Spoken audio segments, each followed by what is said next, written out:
want to do a live stream? Twitch is sending data, Facebook sending data, YouTube is online, Facebook is online, Twitch is sending data. Hey, data. Data. Data. Mr. Forge, where's data?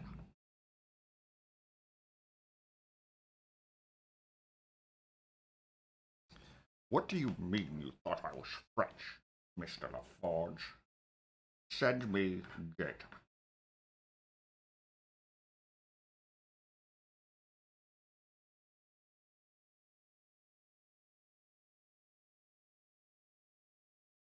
If data is not sent, we will remain offline. The line must be drawn here. Fighting the Borg up in space. Gotta get up in there, where place. But sometimes they've got a sphere. Because CG was like, let's make it a sphere. I don't remember. Is there a sphere? The Borg have a sphere. I am Locutus. Locutus of Borg. Babylon. Ever since I was Locutus of Borg, you've been quite standoffish, Babylon. Oh yeah. Make sure this is connected. No check marks. 2 check marks. Third check mark. Third check mark? Third check mark.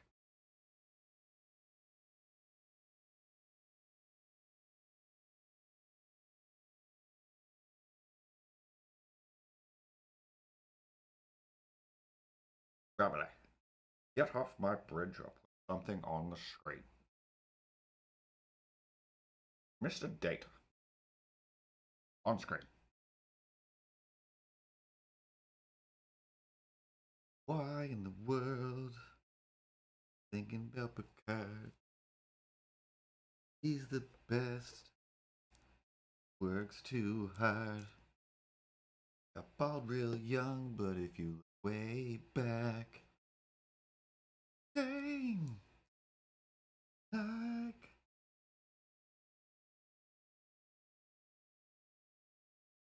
A countdown has complete. Begin your transmission, Mr. Data. Mr. Data.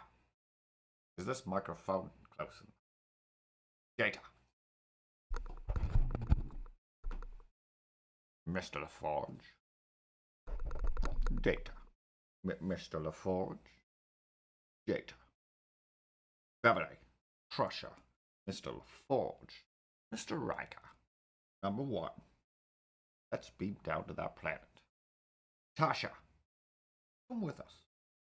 I promise you will not die. Oops. I did it again. I made a promise.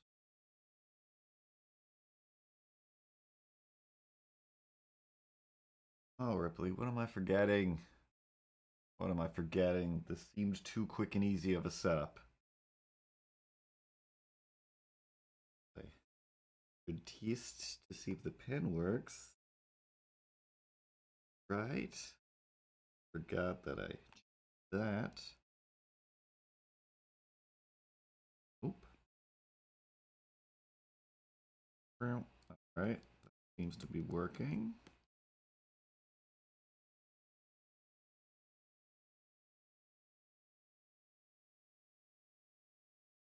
Everything's right.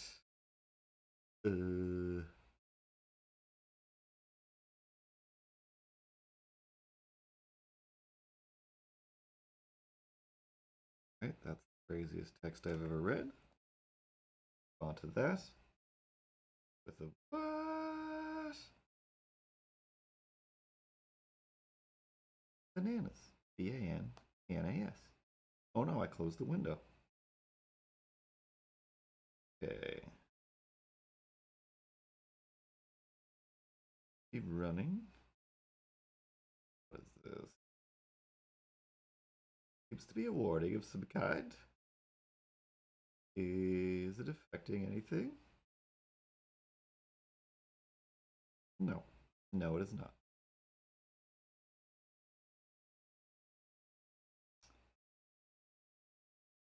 All right. Do do do do do do. Do do da. Do. What it is I'm forgetting.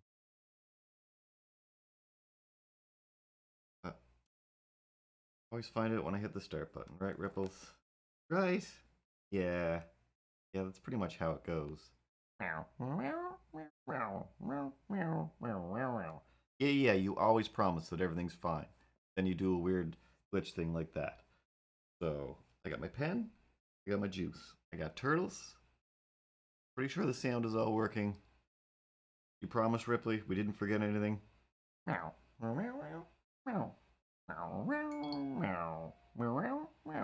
Yeah, I got another text. I'll read that in a minute because we have to talk about the text. So I guess go to my camera, Ripley. Oh my God, I'm wearing the wrong glasses, Ripley. I'm wearing the wrong glasses. They don't go with the whole.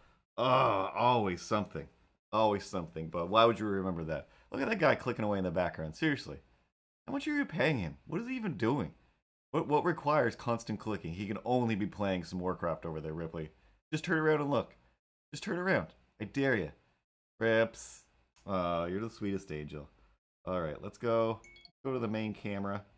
What? Hey, Space Goonie. Hey, Pat. Hey, CTK. I'm sure you're floating around there, or you'll be watching later on. Yeah, everything seems to be in the right place. Microphone, check. 1, 2, 1, 2. This is not a test. This is just for you. Patty Prue and a Space Goo. Knee. 42. The 42 still would have.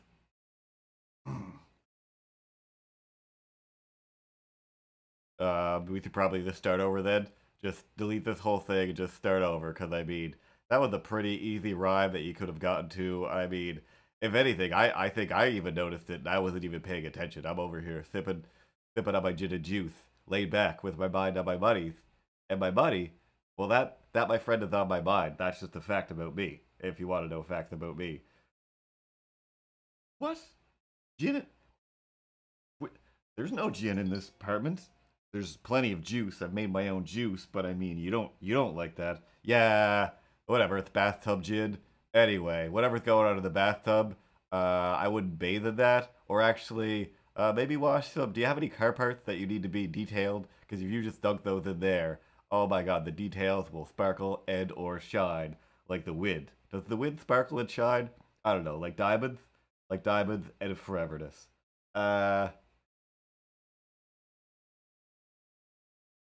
let's let's start the show and then we'll talk about some turtles.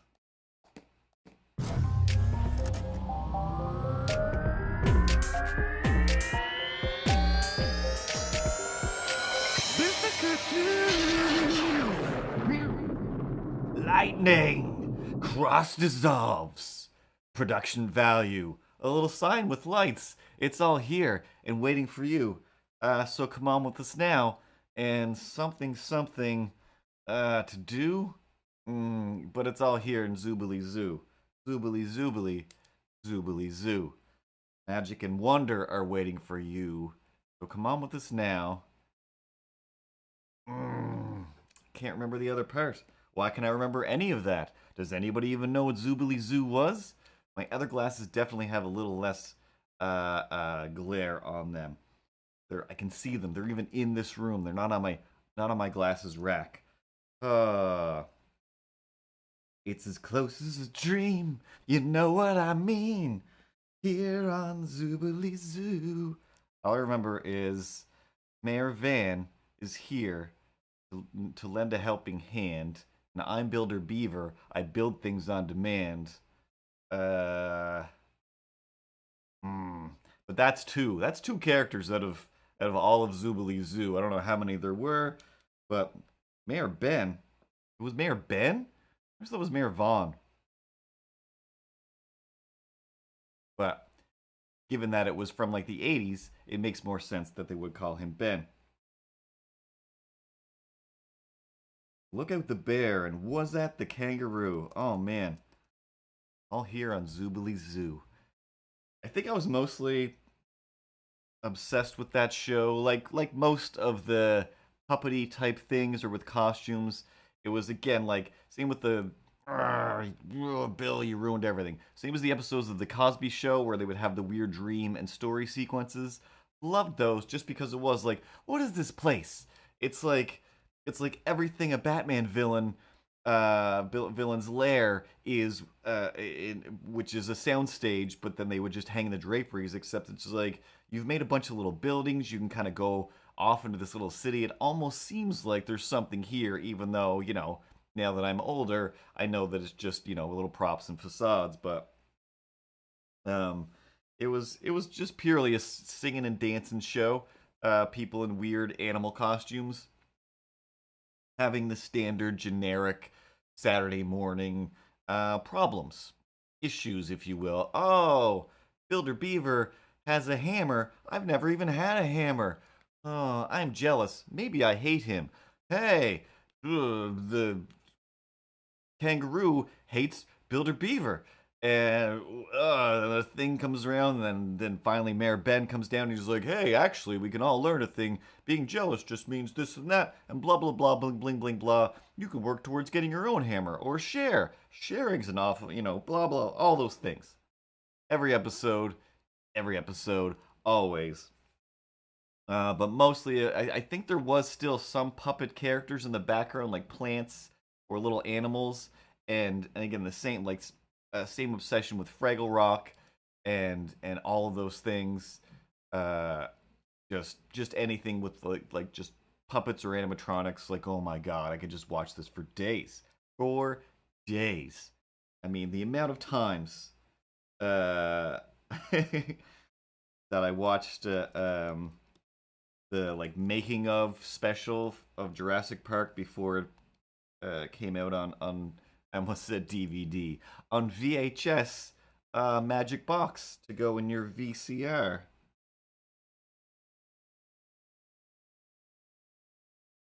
Why is this brush so big? I'm not really getting thinner. There we go.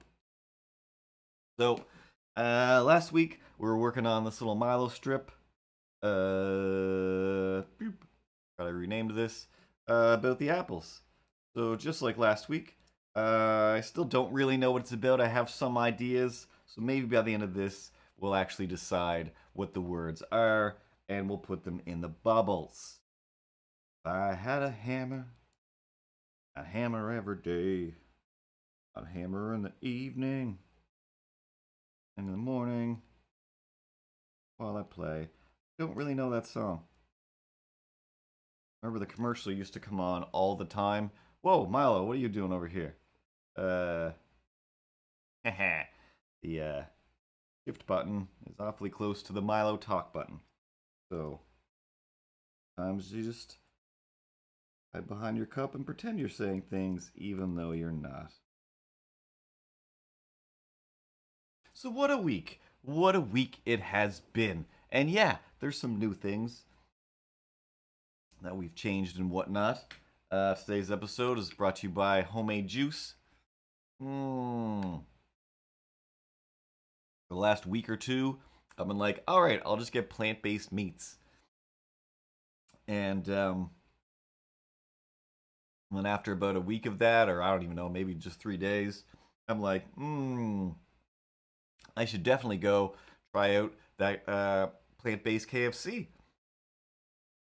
Haven't had a reason to like KFC in 100 years, but Moxie Fox, who's on here sometimes, said, no, it's great. Like, all right, cool.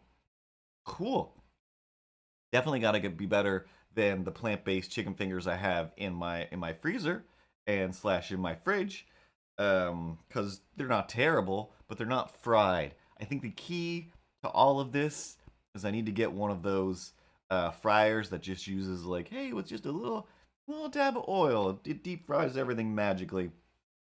It's very tempting, but it's also like, ooh, if I get that, I'm just gonna get the biggest bag of chicken nuggets ever, and then that's all I will eat. That is all I will eat until I die.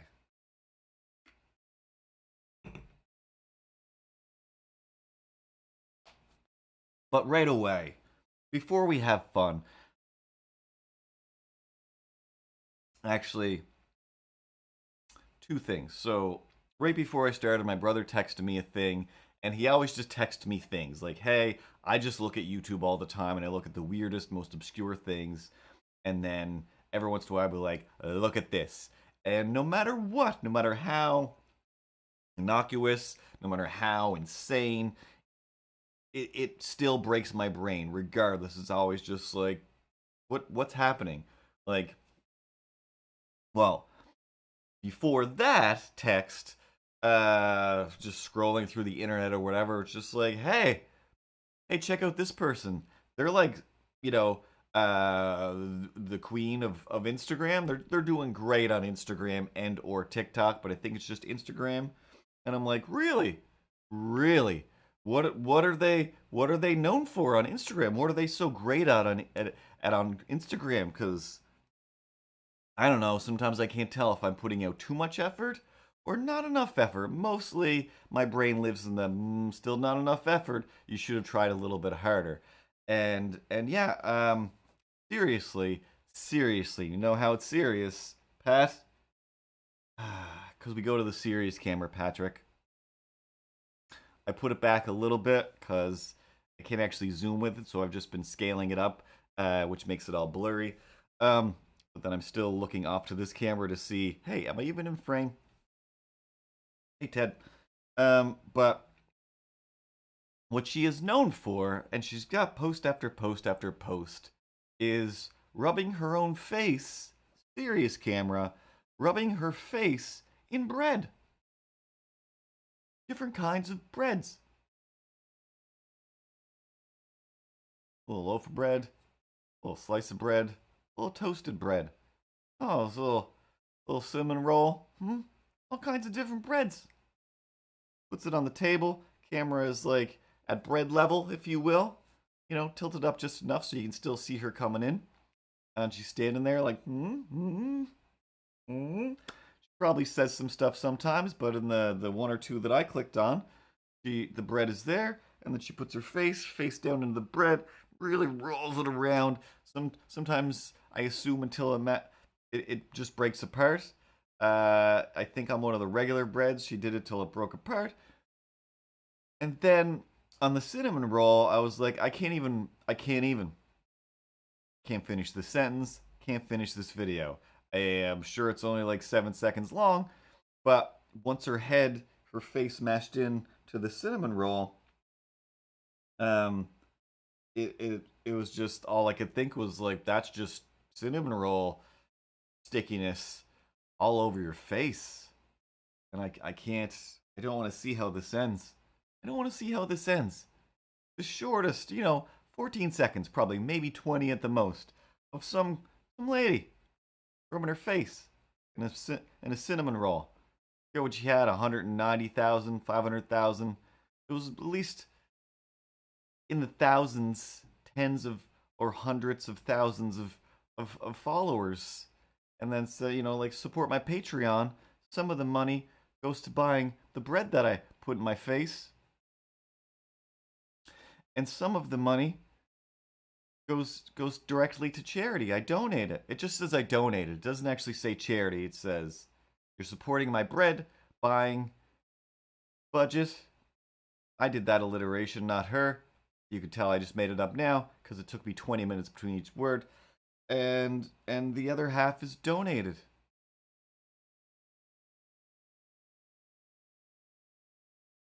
I don't know. I already have a long, weird anxiety attack of a day just because of the regular news. But you're rubbing your face. You're rubbing. This is you're successful at jamming your face and bread. Everything is a thing. I keep saying this. I keep saying I'm not taking it away from anybody. You did it. Check. Just like, the if Moxie Fox is around, I'm afraid to mention, but just like Tony Hawk is the greatest, I don't care about skateboarding. I don't care about Tony Hawk. But the fact that he is the Tony Hawk of skateboarding still to this day. And everybody, just pants filled with poop for the new old Tony Hawk 1 and 2 Pro Skater on the PS4 or 5. I don't know what anything is anymore. But he's made it, and that's awesome. So it's like, if you can find your skateboard or your face bread or your weird cats, then yeah, that's why I do this, is to encourage. I'm real good at encouraging other people to do things while spending the rest of the week going, why do I do things? What's wrong with me? What's wrong with any of this? This is insane. This is all insane. No. None of this is insane at all. But here's the quick quest. How come you never, talk to me at all? Like, all week long. This is the only time you're like, oh, hey, I'll listen to the thing that you say, and then you say the thing, something back, and it's like this, but the rest of the week, literally, for an entire 7 days of my life, there's just this cycle of just like, hey, bro, what's up, bro? Oh, bro, what's up? Guys, you talking to me, bros? Bro, Joseph, Broheim, bromance novel, what? Hey! No, I'm never talking to you, Tedward. Never in a million years am I ever even mentioning, oh my god, do you talk to this painting when I'm not around? Is that what this is? Is that what this is? You replaced me? So all of this time you could be talking to me? You're just talking to this painting of a Ted? Because I do not approve. No, speaking of sanity, I don't talk to you at all except for here. Talking to you outside of here would be insane. It would just be insane. It would be insane. But anyway, my brother sends me a text. Meanwhile, some lady's rubbing her face in bread, and she's successful at it. Don't be jealous. Don't be jealous. He said to himself. So the title is basically like doing burnouts with an old bus, and then the video opens with like an old bus doing a burnout,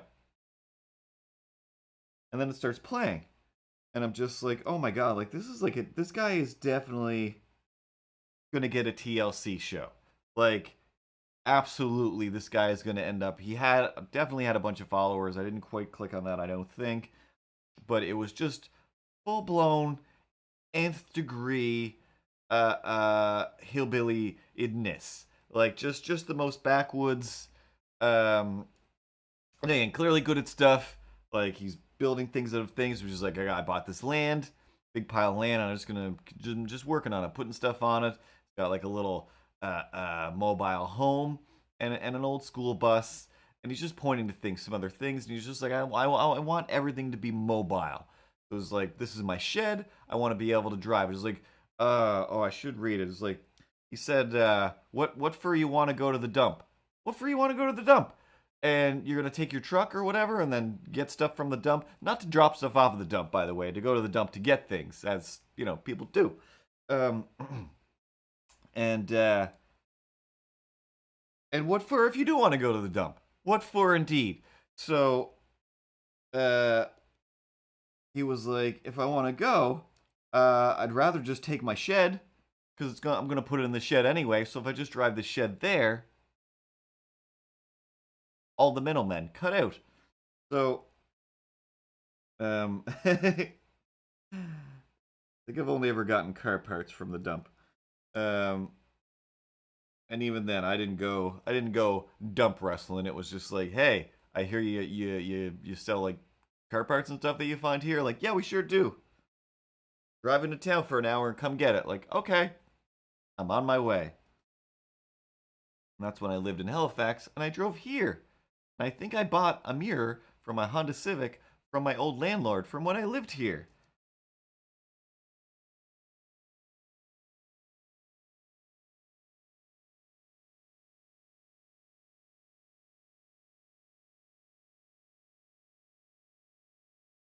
So he's like showing us, showing YouTube around this bus that he has and all the things that are in it. He's like, "See, you can have everything in here." He's like, "You got this, still for distilling your water, which is clearly like an old whiskey still or whatever it is, moonshine still." And he's pointing at all these things, pulls out an old ketchup bottle. He's like, "All right," he's like, "That's how you want your ketchup. You want it to be nice and brown." I'm like, "Oh, this is gross." So I'm just kind of like skimming through, and at one point he's just like, "All right," he's like, I forgot." He was like, "I was over here making a set of jumper cables, you know, excuse me." Which I don't know. I'm sure most people were like, you don't make a set of that. Seems like the most dangerous thing. Excuse me, most dangerous thing in the world. Homemade juice gives you gas. Um, but if anything, if anybody, I'm sure Pat has probably thought or does already think like, yeah. If I needed to, I'd just make a pair of jumper cables, as long as I knew the wattage rate of the cables that I had access to, etc. But most of us aren't as inventive as Pat. My brother definitely probably has made some jumper cables, even though he definitely has access to jumper cables. Oops. So he goes through that, and he just kind of keeps like working at this bus, telling you about how to put it back together, saying a whole lot of terms for things that you definitely are not supposed to use at all, ever, if not ever. Uh,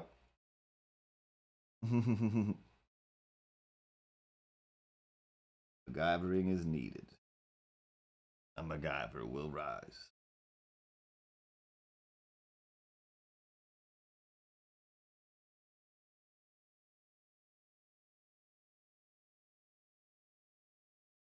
So he goes through and oh yeah, he was like, "Oh my god, like I left my beer over here while I was making jumper cables, like silly me." And then it shows it cut to like a clip of I guess him doing a burnout in like a Jeep or something. And I think at the bottom of the screen it says like, "Hey, like don't try this at home. This is dangerous." But then the next piece of text says like, "But I was just drunk enough to give it a try." Like, I mean, you're in the middle of the woods, you're in the middle of nowhere, and no one's going to be like, "Hey, you can't be getting drunk and almost killing yourself in your giant forest." Um, then it goes back to working on the bus, and by burnouts, in my head, a proper burnout, which I still to this day don't really understand how they work, um, unless you have like front brakes and then back tires spin, which probably is a thing, I guess. But his way was have another truck or something tie off the Jeep or bus or whatever, and then squeal the tires in the dirt, but just keep running through the tires until the tires start to smoke. and and then yeah, so we cut from that, and then eventually after working on the bus for a while, it's time finally starts going. And it was about a 20-minute video. Like I said, I skimmed through and then stopped at the end when he was like, "All right." He's like, "Well, I guess since it's running, might as well try to do some burnouts." And it's like, oh my god, like everything. I think everything this guy has must do a burnout. Uh, which means there's probably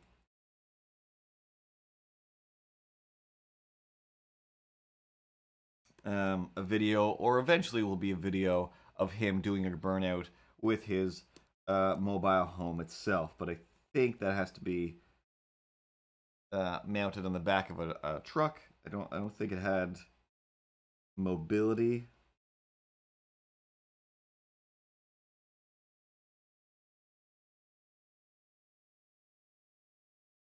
But either way, that was some of the, still fun stuff on the internet that I wouldn't classify as the horrifying news of the times. Copy and paste, 'cause it's nice and cheap. Copy and paste and make it through the week. Don't have time to draw every line, so you copy and paste it up fine. And then you make a little rhyme about paste.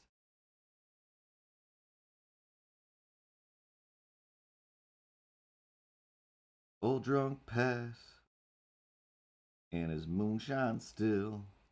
Old drunk Pat trying not to kill all the forest creatures with his crazy drunk adventures. Old drunk Pat.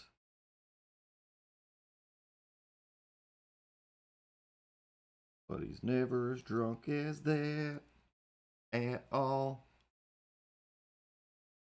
Oh yeah, I got a button for this. So, meanwhile, oh snaps, what did I just press?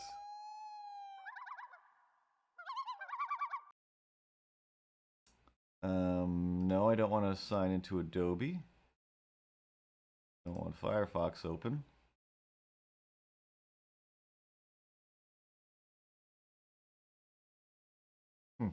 Guess I must have hit something on Flash.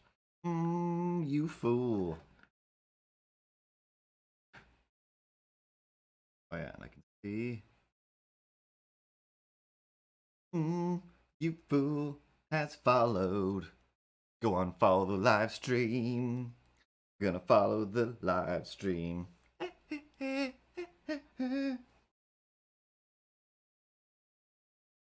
That's Roxette. And we're all magic friends. She said hello, you fool. You're live streaming. Here's a bunch of text shapes that ends in yes. Uppercase yes. So, seems good, seems good, seems good. Somewhere between my brother's text and the land of stream, I looked at my Instagram. The only thing you ever look at is Instagram. YouTube and Instagram, I mean, that's it. So it's hardly news for you to bring that part up. That's not the news part. The news part is, where's the button? Where's the button? This one?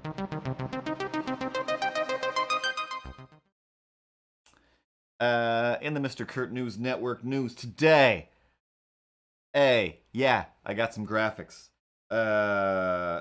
B, throw open my Instagram, and I'm like, well, I gotta hit play on this, can't pass this by. This is too insane, it's too insane. In Florida? I believe it was Florida. Can't remember the name of the place in Florida, but it's the one where everything always happens. A 6-year-old little girl was acting out at school as 6-year-olds tend to do, and she was like biting and kicking at like teachers or whatever. And first of all, I'm gonna get ahead of the story. But first of all, the teachers called the police, I guess? I don't know who they called. It had to have been the police because the police showed up. Police officer rolls in, and what we get to see is a video of the police officer rolling out with a 6-year-old girl in zip ties. Because, a giant policeman can't possibly handle a 6-year-old girl. And I mean, she seemed like a regular 6-year-old girl that, I mean, honestly, either offering her some candy or threatening to take some candy away would have been like, oh, cool, sorry, didn't realize Candy was on the line. I'm a normal 6-year-old or anything at all, just normal reasoning. So he throws her in zip ties, and then you see the video of him like, he has to lift her up to put her into the back of the car, which he does. They don't, he doesn't say, "Hey, I'm a police officer and you're calling the police on a 6-year-old. Let's call the parents or the grown-ups, the adults, whoever's responsible for this child, have them come down, and then let's sort this out together, because the idea of me arresting a 6-year-old from school is insane. It's absolutely insane, especially the degree that I'm about to arrest this child." So, CTK! So, takes the kid in. The whole time, the kid is literally pleading, like, "I'll change. Please don't do this. Please don't take me away." Absolutely terrified. Like, I'll do anything. Like, don't. Which, again, just shows the power the police have and how they really can't be trusted in those cases of, I don't know, like, she offered to have sex with me, so I did. Like, it was consensual. Like, yeah, no, she was terrified for her life because, you also arrest 6-year-olds. So,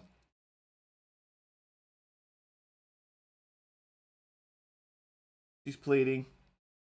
Take her away in the car. They take her to the station, put her in handcuffs. In handcuffs. Because, again, she's probably going to overpower all of the cops. It isn't like, "Hey, I think this kid might have mutant powers." This kid seems to be an Umbrella Academy student who went to the wrong school. Nope, just a regular, tawny little child.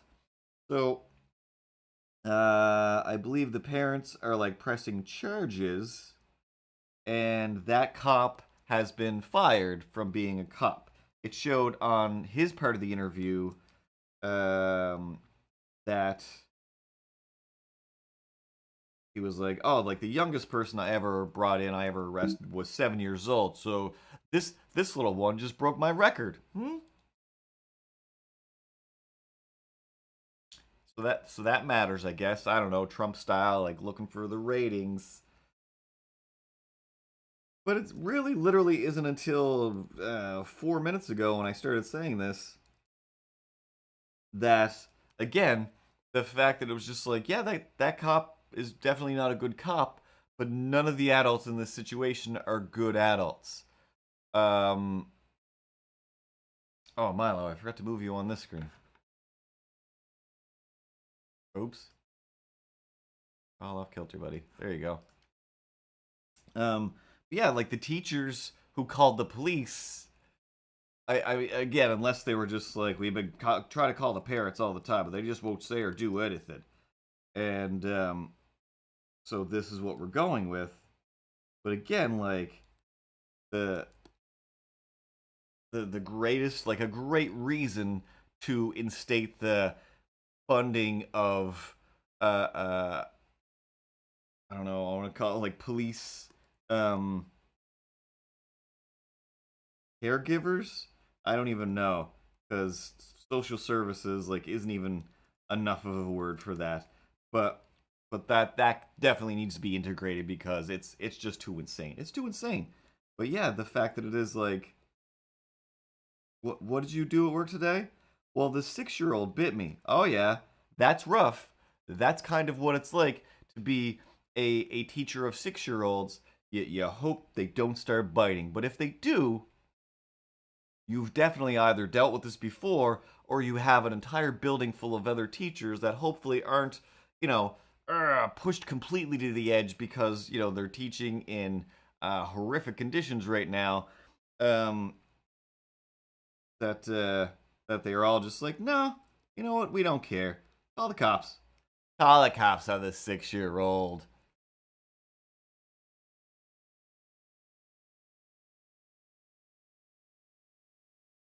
And I know there's definitely areas, states, maybe provinces still I know they were starting to get rid of it. I know that was a thing towards the middle the beginning of the BLM movement of hey, get rid of this quota because every time it's quota time, you just set up shop in poor project areas or indigenous reserves, anywhere where you're just like, we can get these people on whatever they want because what are they going to do?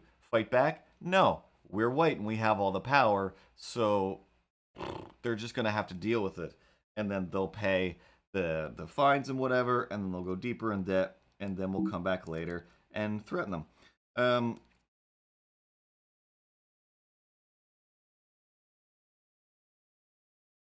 So yeah, I know that they're supposed to be at least doing away with a lot of that nonsense that totally just instigates arresting people for the sake of arresting people.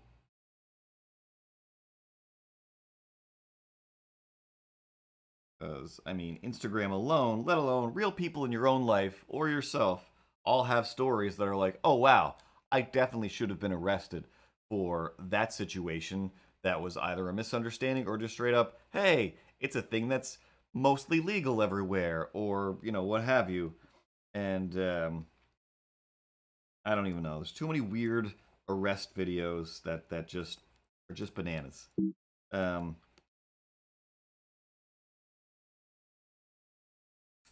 I have to look at my notes. Could write down something. That's not my notes. Still the same window. There we go. Didn't write it down. Buzz.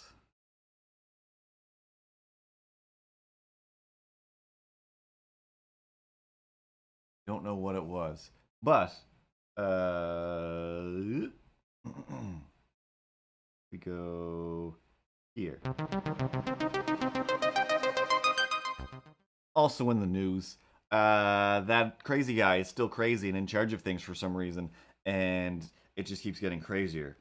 And there was a post that I really liked today that said, listen, if and when he's taken out of power, everything's not going to be great right away. Everything's not just going to get better right away. But if he's reelected into power, everything will get worse immediately. Like, he is actively making things worse. And then the other thing, like, I watched so little news today, I'm still just like, I can't take anymore. But the new Bob Woodward book, that's just like, it's just an interview with Trump, and then Trump is like, oh, this book is boring and dumb. It's just stupid, and that guy's stupid. Just like, he didn't write a book. You did. It's just an interview with you. It's just your words written down. That's it. You're the stupid, boring one, and this isn't boring. This is terrifying and crazy. And yeah, just the fact that it's just like the amount of things that are like, remember how you said this and this and that? Like, yeah, well, you fully admitted all these things. Like, not really. No, it's recorded. It's recorded and written down and put out. So, you're just being insane. You're just being insane for the sake of being insane. And in some of these weird interview bites, you can see, you can hear, you can read, oh, he doesn't sound that crazy right now. It sounds like he knows what he's doing. Oh, he's a murderer then. He's just a murderer. He just hates everybody. And again, at his last rally, where it's just like, aren't you concerned about gathering all these people together who aren't going to wear masks? And he was like, well, I'll be very far away from them. Oh, so you're literally only concerned about your ratings, your bank account, and yourself. That's it. That's not a great leader. That's not even a half decent leader. That is only a maniacal dictator. And exactly, CDK. It's just like there is no war that needs to be tamped down or escalated. There is just a system that needs to be refactored, refurbished, and reworked that includes everybody, regardless of the fact that you think that, oh, but the statue, I was related to that guy. Well, you were related to the monster. Let's look forward. How about you work on getting yourself a statue for being such a nice guy? How about that? How about that? Huh? No? Why not? It's tough. Everything's tough. Meanwhile, not in the news. Streamlabs are always hosting me. Casa de Scrap Trap. Streamlabs loves me every day, and they also provide my pay, 'cause I work at Streamlabs, making graphics like this for people that are more popular than me. That's a very nice song. I mean, it's not. I didn't enjoy it that much, but as far as songs go, it was one. You're no help whatsoever.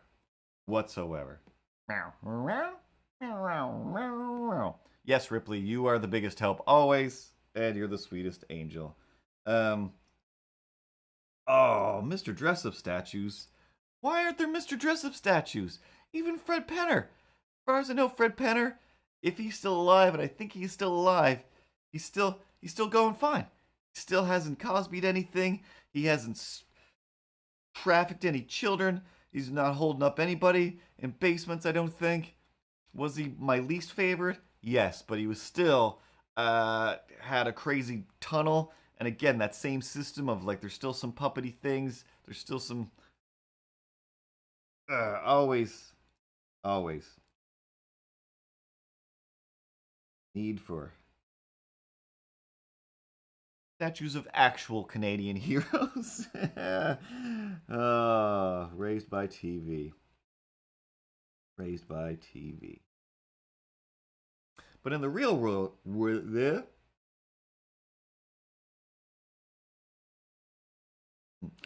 but there has to be a Bob Ross statue somewhere. Detroit's always making statues of stuff. I'm pretty sure they definitely have a RoboCop by now. I thought they were doing a RoboCop.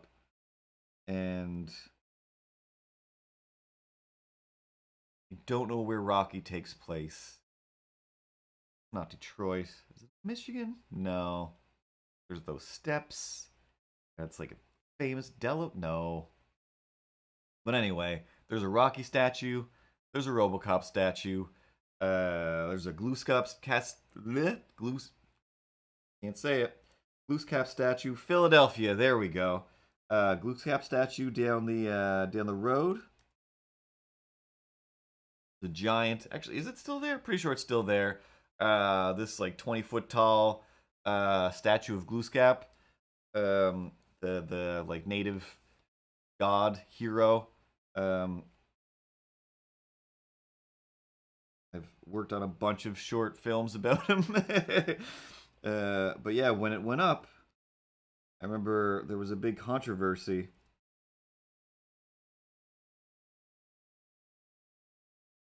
Yeah, where he's like, I forget how he's standing, but I feel like he was like waving or something, or like one hand is down, but he's like kind of stepping forward. And honestly, even after I was told, I was like, I've driven by this thing 1,000 times, like, I guess I'll have to look really close, because everybody's up in arms, because like, oh my god, that statue, she's got a big old penis hanging out, like, what angle are you guys looking at this, or / why is everybody a pervert? Now, maybe in the dark, with some backlighting or something, it's like he's standing there, and he had like I want to say a torch, but some sort of stick thing. And even then, it was like, oh, they must mean that part where like his hand or whatever is down. So if you're like at the right angle, there's a point where like there is a protrusion that is clearly coming from behind him, because I draw and make things. I don't know, maybe I'm just better at looking at stuff. But everybody else like, oh, but in the silhouette, like you just had to drive past it and around it. So you didn't only just look at it from this one angle. You know that it's his arm, and you know that he's holding a thing. So they tore the arm off and put it up in the air instead of down, and I'm sure there was still some sort of issue with it, which I'm pretty sure the issue probably was, I'm too white when I drive by this. Take this down. It reminds me of those people that I persecute and kind of try to force to live over here. Like, yep, And it should. And it should. Because you did. We all did. And we do. But speaking of racists, oh, everything just segues and segues. Speaking of racists, this really isn't about racists. This is only when I take this story and make it about myself, then it kind of offshoots into racial territory. The other night, like what seemed like all night long, just sirens. And the way they sounded to me was they got further away and then the siren shut down. So it was like, all right, there's something. It's not too close, but it's not. Or it's not too far, but it's definitely not too close. It was like it must have been a car accident or something. I don't know, but just like sirens. And I believe that night I had a bit of a headache, so I was like, I'm already going to bed early, and I don't know what's going on. So then eventually, like, woke up at some point, and like there were still sirens going on. I'm just like, what even time is it? It's like it's still not that late, and literally just trying to look up at where light comes in. Curtains like this in the bedroom as well, so where light can come up, kind of behind the panel, and trying to see like, is it here? Like, am I in a building that's on fire right now? Is there a big police something or other going on? I have no idea, but it's like I can't see the lights.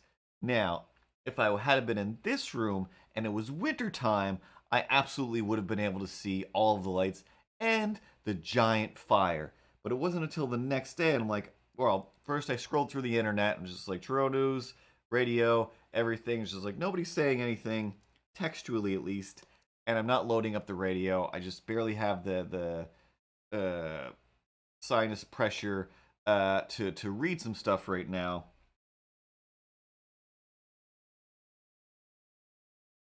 I'm like, I did what I could. I don't know where it is. It maybe it's not big enough or crazy enough to talk to everybody that everybody's talking about it. And then the next morning, I believe the first post that had it shared was CTK, and I'm just looking at the pictures. Excuse me. And a part of me completely forgets about all the sirens from the night before, and the other part of me is, oh yeah, there's so much fire happening right now, so much fire happening, and I don't like it. I don't like it one bit. And then there was something. All of a sudden, it was like there's like a few pictures of this fire, and the first one was like that kind of looks familiar, but it's like a high up drone view, I assume. And oops, poop.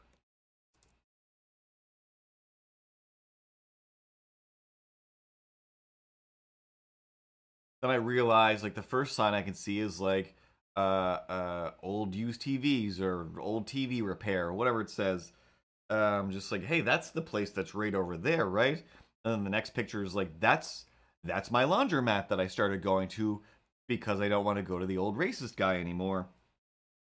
And then finally, it comes around to the bookstore, and it's just like, and everything is just on fire, and I'm just like, hopefully this can't be as bad as it seems, because this place is like pretty much if you meet anybody in Truro and they're like, hey, we should meet up later for coffee or tea or a smoothie or some sort of treat, 9 times out of 10 they say, oh, like let's meet up at Novelty Books. And it's super close. I've been there a few times. I didn't go there as often as I should, but I don't drink coffee either, so and I make my own smoothies. I have gone a few times to say, hey, how do I sell my books here? And then they tell me how, and I forget.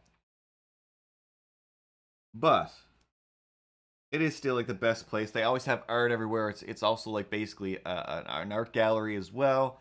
And everybody goes there. There isn't anybody in this town that doesn't talk about that place, that doesn't love that place. When I shared one of the pictures, I'm gonna say her name is Alexandra.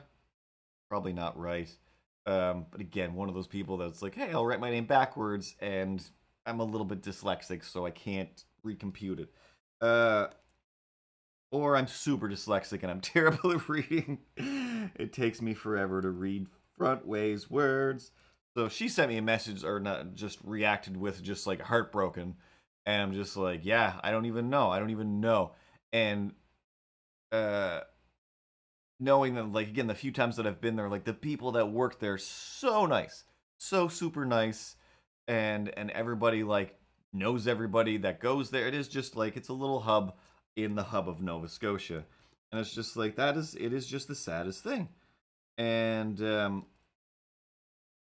fire departments came from all the counties to do their best. And it was just like, this is just super sad for the town. But again, at least nobody was hurt. I assume it was because of the laundromat. Because every time I've been in there, there's always like something shorted out. Like the power in that place definitely was not what it should be. I don't think. But again, people that worked there, I thought they were great. Didn't feel uncomfortable. And yeah, it really made, like, I feel like uh when I talked to Brant before I moved here, and I'm just like, I really like Truro. Like, should I move here, or do I just like going to the bathroom at the mall on my way through town? And he was like, pretty much like, a year ago I would have said no, but we're taking over. Like, we are making it more of an artsy thing. There's lots more artsy stuff happening, and it's just getting more creative. So we're trying to build it up. The mayor stopped being, or at least stopped saying homophobic things and being against the Pride Parade and stuff. So it was like, well, that's a thing. And yeah, so it's just like, sounds cool. It was like everything I wanted of a town, and it's not that big. I'll move here. And then I started going to the laundromat that I used to go to when I lived here. Uh, Actually, no. Did I ever go to the laundromat? Maybe once. I went to it because it was parking wise convenient. This laundromat is right there. If I had a cart with wheels, I would just walk my clothing over. But I'm just like, I'm gonna drive it. I usually have a basket and a big bin, so it's just crazy to walk over. Yes, I walk everywhere else, and that's also crazy, but gotta walk. Um, so yeah, I was just like, this is super devastating. But immediately in my head, I'm just like, how am I gonna wash my clothes? I really don't want to go back to the other place. This sucks. Now, I'm sure the guy who owns this place probably super racist. Who knows? But I know that the novelty books, that I'm pretty sure that Brant was one of the people, or is one of the people that curates, or got going the whole, like, we're putting artwork here. They sell a bunch of local stuff. It's awesome. Yeah, it's very slowly. But I don't know. Coming from Miramichi, this place is the least racist and homophobic place I've been for a little while. Because man, oh man, Miramichi was super proud. Yeah, it still is, as far as I know. Again, slowly changing, but not quite as fast as here. For example, here all of the rainbow crosswalks are still rainbow crosswalks, and that's great. And every time they lay down a rainbow crosswalk or try to put up a rainbow flag in Miramichi, a bunch of people come out and lose their mind, and then they show up at night and spray paint it and just destroy it to the point where friends of ours, of Space Goonie and Pat, are like, hey, who wants to join me? I'm gonna go guard the rainbow sidewalk tonight, and then if I'm lucky, get a chance to murder somebody. Like, no, that's not what the rainbow stands for. That's not what the rainbow stands for. So, stuff like that. It's like, again, slowly but surely. And honestly, as COVID was beginning, before COVID began, I was in such a good, I'm gonna say, headspace. Like like again, I think Space Goody posted this a little while ago, or maybe today, something along the lines of, even if you're eating healthy, exercising, doing all this, if your head's not right, if you're not, uh, working on yourself or whatever, then it doesn't matter how much physical stuff you do. You still have to love yourself or whatever. It's just like,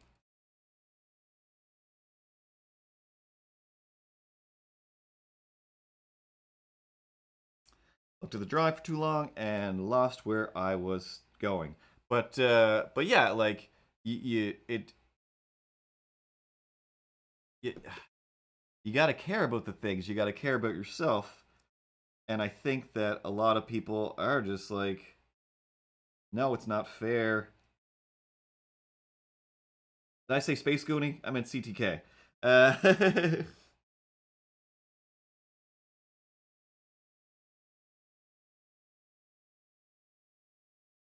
But it is so true. Like, I'm not sure if this is where I was going, but yeah, like all week I've already been just like clenched, like working on certain things that I'm just like, oh, like this isn't difficult, but it takes a certain amount of doubt for me to get through it, even though I'm doing it and it's working out fine. It still feels like, well, I'm not doing it at 1,000 miles an hour like I do this other stuff, but it's like that's not normal. It's okay for it to take as long as it takes to work on a thing. And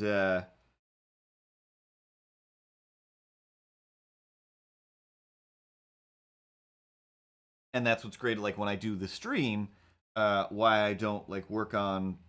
Well, I guess I'm working on a comic, but why I try not to put too much weight on the things that I draw here is the only way I can get them done. Because on those days when I'm like worried that I can't do it, literally my hand will just be shaking. And if you guys are watching me and I care about how the thing turns out, my hand will just be shaking. Excuse me. Some frozen kale, uh, blueberries, raspberries, blackberries, lemon juice, and flaxseed, a little bit of honey, and coconut oil. That's what today's juice is made of. I meant to say that about an hour ago. Um,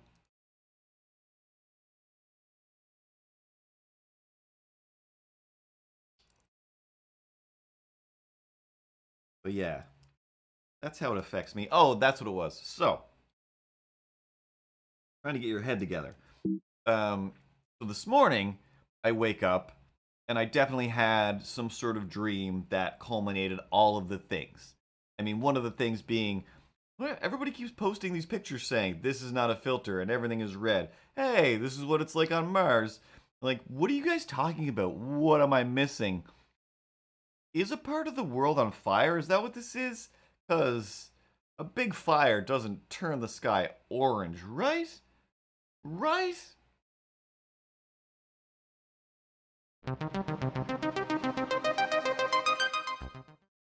Yes, yes, it does apparently. California's on fire. Sky is orange. Everything is orange. And today I'm reading that the smoke from the fire that's so big, because climate change is a thing, um, is here. It's here. California is on the other side of this continent, in another country. I'm on the very farthest other side. Yes, it was a post from somebody from Nova Scotia. I'm just realizing like maybe they're in Ottawa, but no, they're in Nova Scotia, and they're like, "Yep, the burning down of that half of America has gotten so big that we can see it over here, and I don't approve. I don't approve, and I don't like it. And have I been looking at the wrong camera? No. Um, and stuff like that I take with me to my dreams all the time, and I put them all together and I compound them. And then I wake up in the morning and I kind of see it as if I'm laying there, and then it's like reverse Princess and the Pea. I'm the pea, and I've been put under all of these mattresses of terror, and at the top is let's say politicians.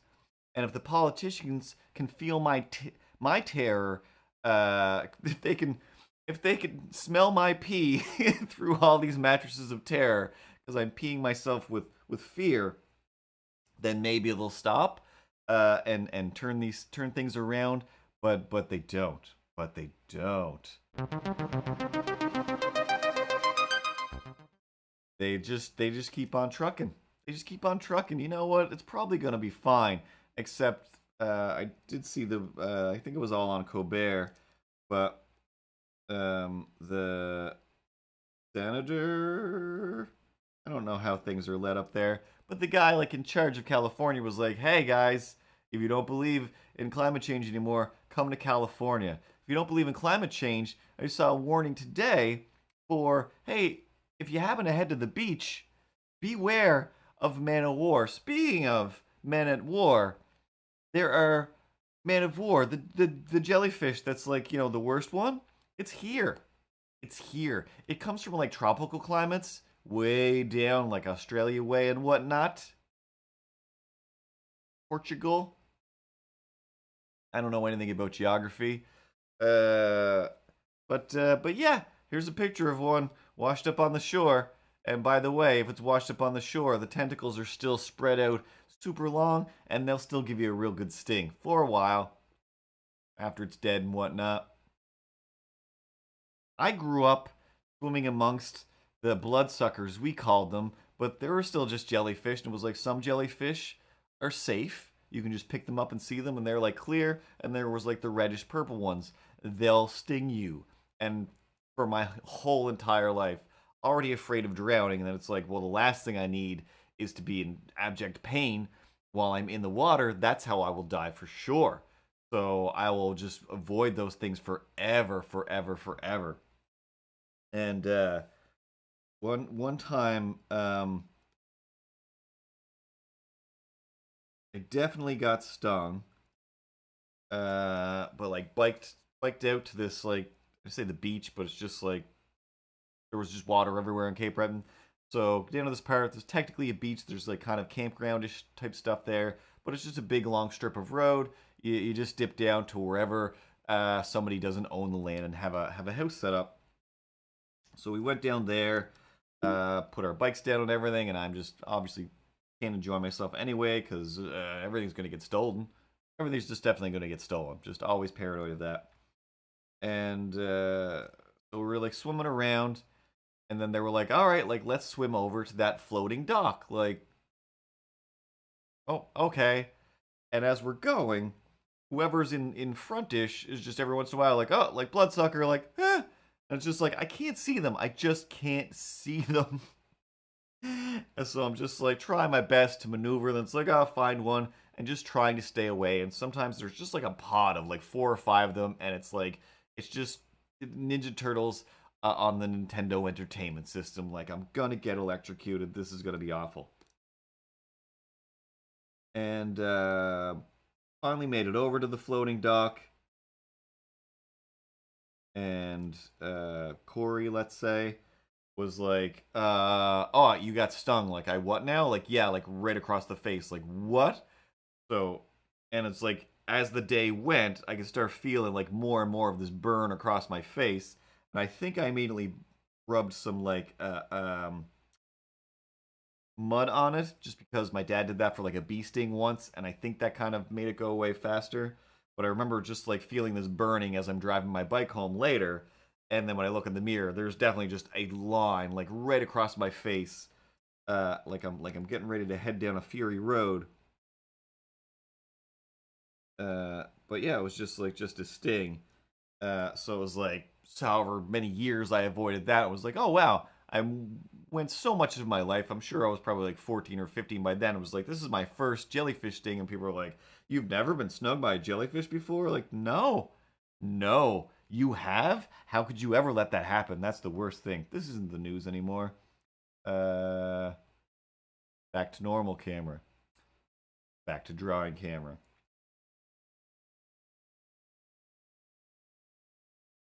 Yeah, I don't think eels sting. I was always afraid of eels just because I did watch a lot of those Sea Hunt and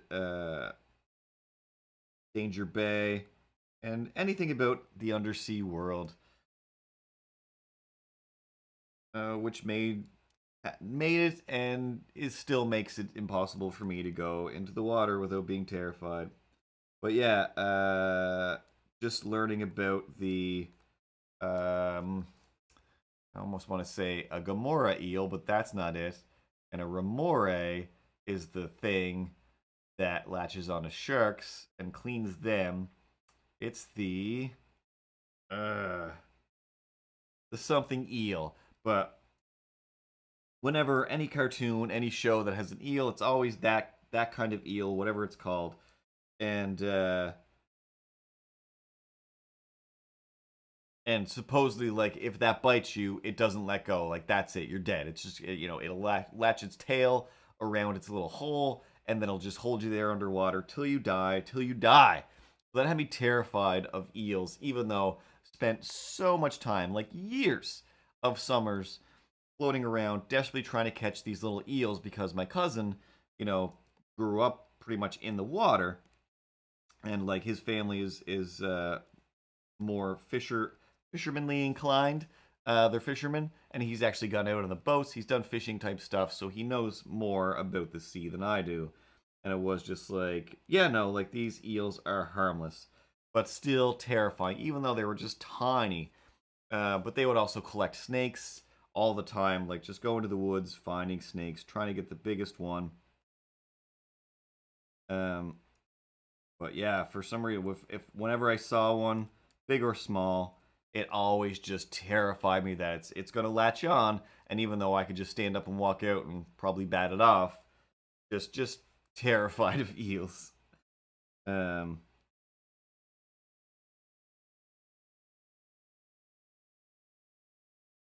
oh, I used to. Can't believe I can't remember the name of that eel.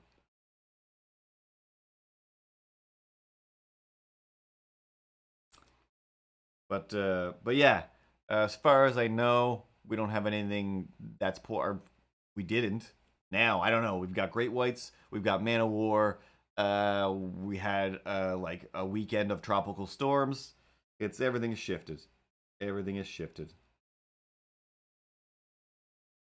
Yeah, that be our I was gonna say, I've been to that little beach area of Space Goonies, and yeah, that place you're gonna get stung, or cut, or HIV, uh, long before you get to the water. It was like an old building, like the old fire department and stuff. Like it was, all the old buildings that used to be there, are just there in broken brick form, old docks and whatnot.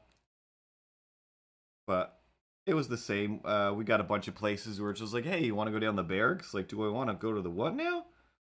And there's just like the old, similar to like you go to Lewisburg. Lewisburg, is that what I'm thinking of? You go to Citadel Hill, and there's just like, hey, here's all the buildings, here are the ruins of what we used to use to defend the port. And an old mill, yeah. So yeah, and also that water is just like, we're not supposed to go in this water at all, right? Then you'd see people swimming. It's just like, yeah, no. See that pipe over there? Like, stuff is still being pumped into here. Like, all right, cool. Never go to the beach. Uh, but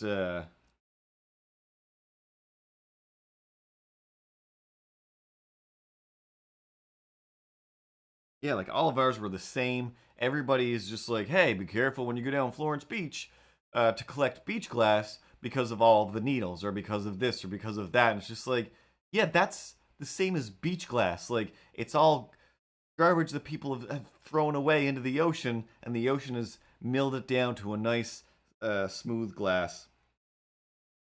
Um,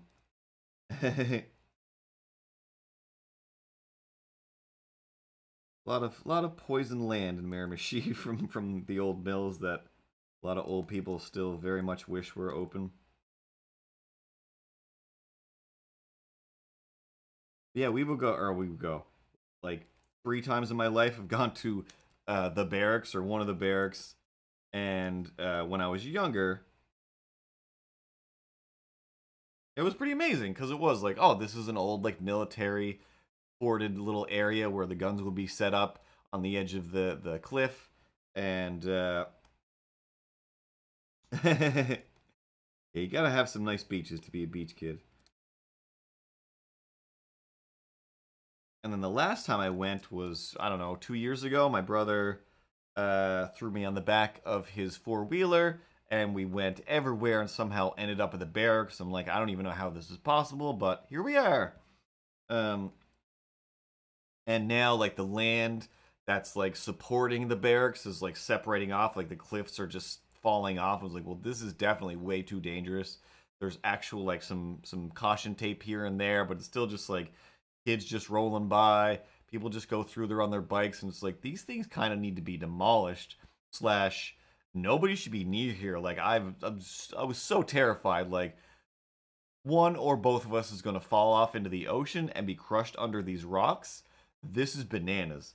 And then again, glass everywhere. Just glass everywhere. Like just all of the teen drinking that has ever been done for 40, 50 years is just there everywhere. Spray paint on top of spray paint, etc.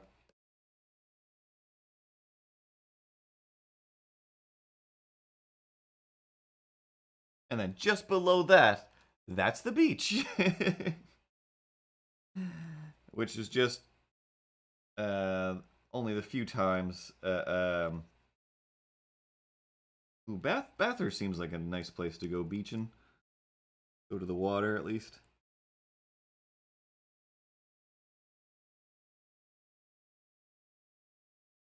But I don't know. I feel like in my entire life, that's always been the way. Like, except for going away to some sort of resort where it's just like, hey, yeah, we comb through the sand every day to make sure it's not full of garbage and nails and whatnot.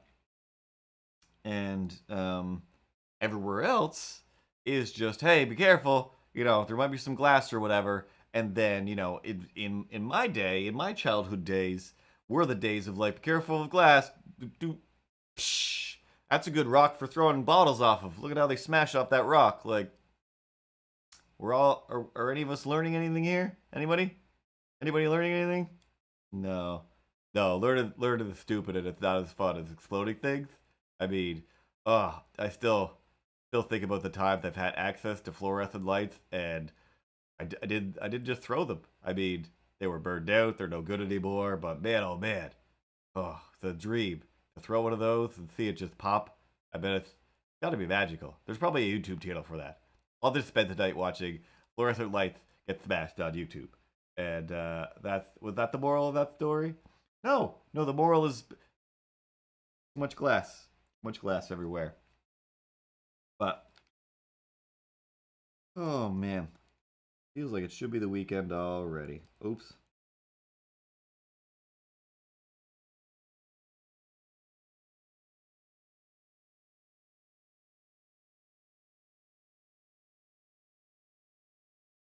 This was a weird thing. I have two weird things. What was this? Oh yes. So the other thing about the building burning down was again everybody's clearly devastated. You go on Facebook and there's just people just like, hey, let us know if you need help.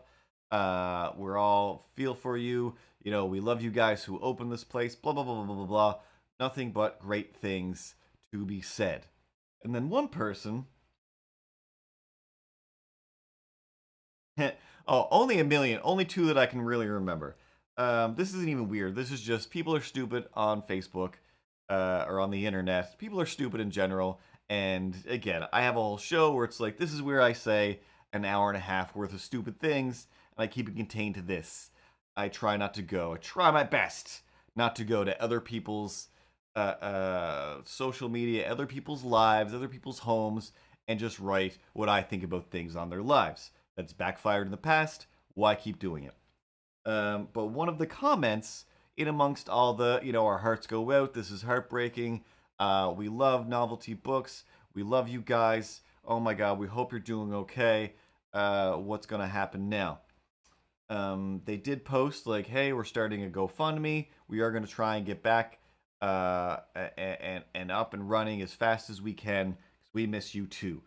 But one lady, like 3 comments in, again, like, why did I read the comments? I don't know, but I still was just like, I want to see the outpouring of affection for this place. That's just, maybe I'm wrong, but that's something I needed. So, no need to say that as angrily. She wrote, with the whole COVID, I was gonna say, jump to the other camera, so I need to close it to open it. With the whole COVID-19 pandemic, anything is possible. And with the second wave on its way, who knows how many more businesses will suffer? International and US travel expected to open for September 21st. Let's see what that will bring us.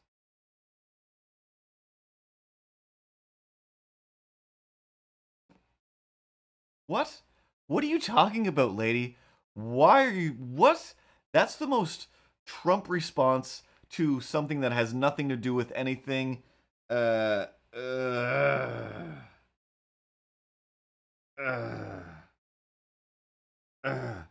But what I loved about this comment, what I loved about it was there was no war. A bunch of people didn't go, hey, Judy Genius, shut up.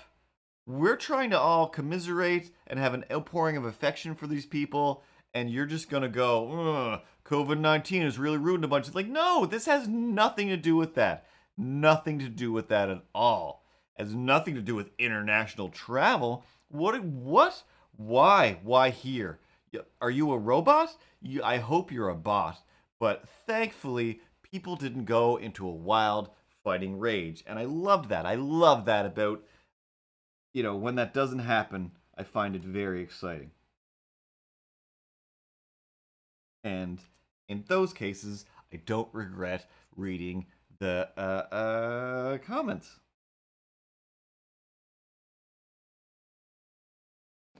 Now, when I do regret reading the comments, Patrick, it's a regret that you got to carry with you for a few days. It makes you tense up because you want to go back to it, and you want to unload and say things and explode and just rain down logistical data and metaphors that really make you think. You want to so bad, and by you I of course mean me, but mostly I mean you, Pat. Don't do it. But the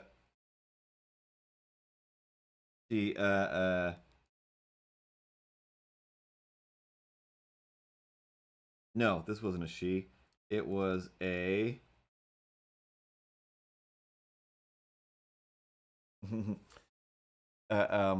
this particular post pops up. So there's this person that I follow on Facebook. Their name's the same as my name, and he at one point, or somebody else, I think it might have been instigated by somebody else, and then that person. Now I'm still friends with this one, but there was a Curtis Carey that just friended all the Curtis Careys in Facebook land, and I was like, yeah, cool, I'll get down with this, and I just friended the one, but I feel like there was two at one point, and one either was a monster, and I'm like, no, you're done, or they just disappeared as Facebook people do. The other day, he posted, and every time I see it, I'm just like, what am I doing right now? And it's not me. But it always, like, he sent me a message on my Instagram today. I'm just like, did I just get hacked? Is somebody in my Curtis Carey Instagram account that I don't really use, but I'm not getting rid of because it's my name? And then they're sending me a message from it, excuse me, to like break my brain. But no. It was him.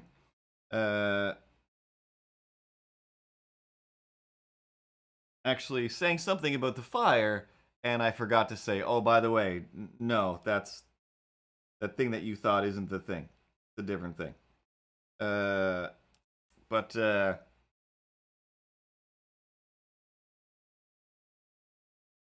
he had a post that was a link to an article, and the article headline was, somebody asked Harvard to use all of their math skills and machines and people, and we want you to just crunch the data and just figure out what is the deal with black people being arrested 1,000 times more than white people in America. Do some crunching on that and see what you come up with.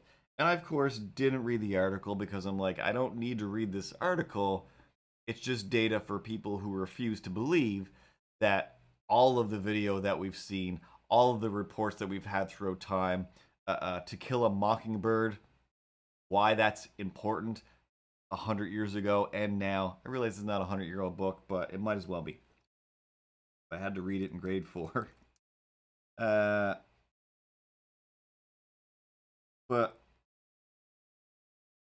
But there it is. There's the data. I assume there's some cool graphs and whatnot that show what's going on, but there is just like the insurmountable amount of evidence where it is just like, what, you don't do this to white people. You don't. A judge getting upset on Instagram, a video at a racist police officer, showed the dash cam footage where you can see that the guy like put his hands out the window of the car to show like, I'm not armed, please don't beat me to death, because I'm pretty sure it was LA back when, but when LA was being popular for beating black people to near death as they arrested them for anything and everything. So it was a video of the judge just looking at that video and just being like, what is wrong with you? Like, no, like, that's it. Like, this is unacceptable. And that police officer just being like, oh, I would just like to, say I'm extremely sorry. It's for what I did and how I affected that family. Like, there's no words you can say because they fully dragged him out of the car, and he's not fighting back. He's not anything. And as one guy's like holding his hands, the other guy is just like wrapping his arm around his neck, around his head, and just punching him. And I think it was 16 times or something like that. They punched him in the face until he was just raining blood. And it's just like,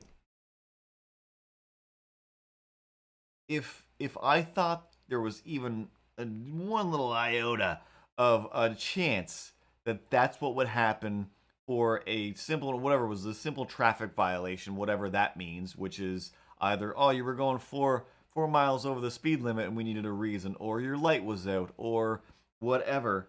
And again, without all this evidence, like, the reason people are so against that, like, don't make a show about me unless I have Final Cut, because I do a lot of terrible things. Also, Tiger King was an amazing documentary. We should not keep glorifying that by making that person into an adored character with a Nicolas Caging of him. That is not cool. The same reason we definitely shouldn't make a new Ren and Stimpy is the same reason. Like, oh my god. And the exact same reason that Carol Baskins should not be on ABC's The Family Network that is dancing with people. Like, no. Nothing about that documentary was like, yeah, we need more of that lady. No, we don't. That was an example of how these people should be ousted from being allowed to do things. But yeah, I wrote a whole tirade on my cousin's thing. That was the first of 2 things where I'm like, I gotta stop doing this. And I don't do it very often, but it was like, ugh, the world's just such a mess right now. This is something that I can complain about and be right. And if anybody fights me, I don't care. So I went off on a whole thing about that, like, I loved Ren and Stimpy too until I met that guy, and I'm just like, he's terrible. This is the world. I don't ever want to make a cartoon for him. And then, my friends that were making cartoons for him, showing up like, hey, I need a job here now because that guy snorted away all the money and then disappeared. So, whatever. If you want to make coked up short films, go for it. Anybody can. Do whatever. But you can't be running a studio of people if you're going to be a mess. And that's just not cool. And we've already proved that when somebody else takes the reins and makes some Ren and Stimpy, it's not good. Like, the good part of Ren and Stimpy was the fact that it was like, this is insane and it makes no sense. I've never seen anything like this before. I was like, yeah, because it's this guy's coked up machinations of what he wants a cartoon to be, / it's all stolen from 40s UPA cartoons. Like, he didn't actually make anything new. Same as Quentin Tarantino. Quentin Tarantino. They're just copying the stuff that they like. And you this guy. So you didn't grow up on Garfield and Heathcliff? Is that what you're saying? This isn't anything like what they're doing at all? Yes, this is a full-blown Tarantinoing of all of the things. All the things that I grew. Everybody who's popular for a thing now is like, hey, what do you do? Oh, I do the thing that I liked when I was a kid that somebody else did. And whatever. Lady Gaga, Madonna. Me, Mr. Dress Up.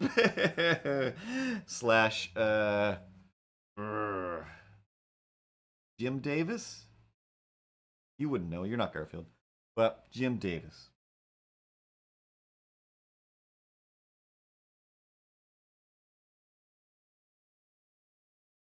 So anyway, I went off on a big rant about that, and I was right. And end of sentence. End of argument.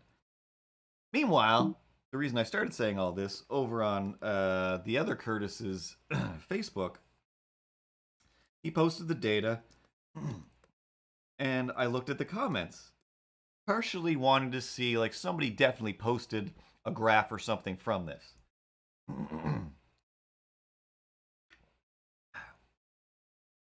So chunky. Like, I just didn't expect somebody to be like, oh no. But pretty much first comment is from somebody, still has the same last name as me, and a first name very similar to my brother. So, I'd like to believe my brother wouldn't have this standpoint, but dude was like, yeah, like, maybe if they didn't commit all the crimes, like, they wouldn't have to be arrested all the time. And, what about the data on the fact that black people are the ones that commit all the crimes against each other, and they're just like the bad guys? So, I mean, show me the data on that. And then, of course, like, 19 people were like, this post it's right there. This is the post about the data. Go look at that data, then come back and say the thing that you're saying based on that data. But what you're saying is based on no data, and you're demanding to see some data. So it goes down again and again and again, and somebody else basically chimes in like, hey, like, what is even going on here? Like, you still clearly haven't read any of the numbers, and it's just obvious, like, yeah, it's because of systemic racism. There is going to be more black on black crime. Why? Because it's encouraged. If a black person robs a white person, that black person is hunted down until caught. If black on black crime happens, again, through most of history and still today, nobody cares? It doesn't get investigated.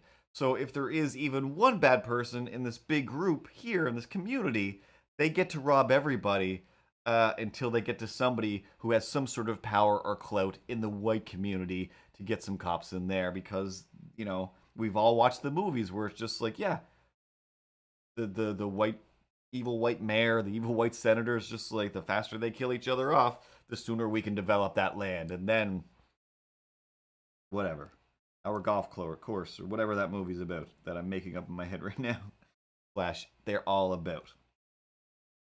So somebody, chimes in, halfway down. I assume probably still within this family dynamic in some way, shape, or form.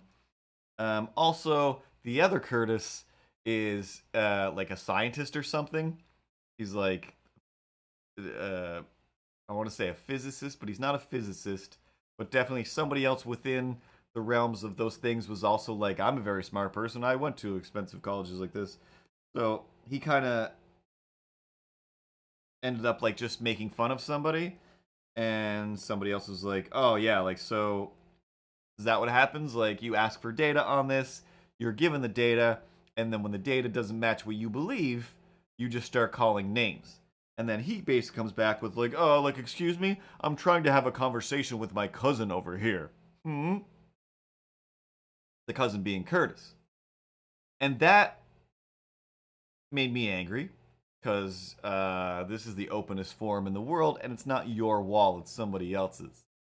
And then the lady responded with, this is a super public place and conversation. Like, this, if you want to have a private conversation, you send a private message. Anyway, you're clearly a racist person, and I don't want to get to know you anymore, and I feel bad for this other person. So, keep reading, and it just keeps going for a little bit. And then I walk away. And I'm just like, no, no, no. It's not going to make my stomach feel good to say the things that I have in my head right now.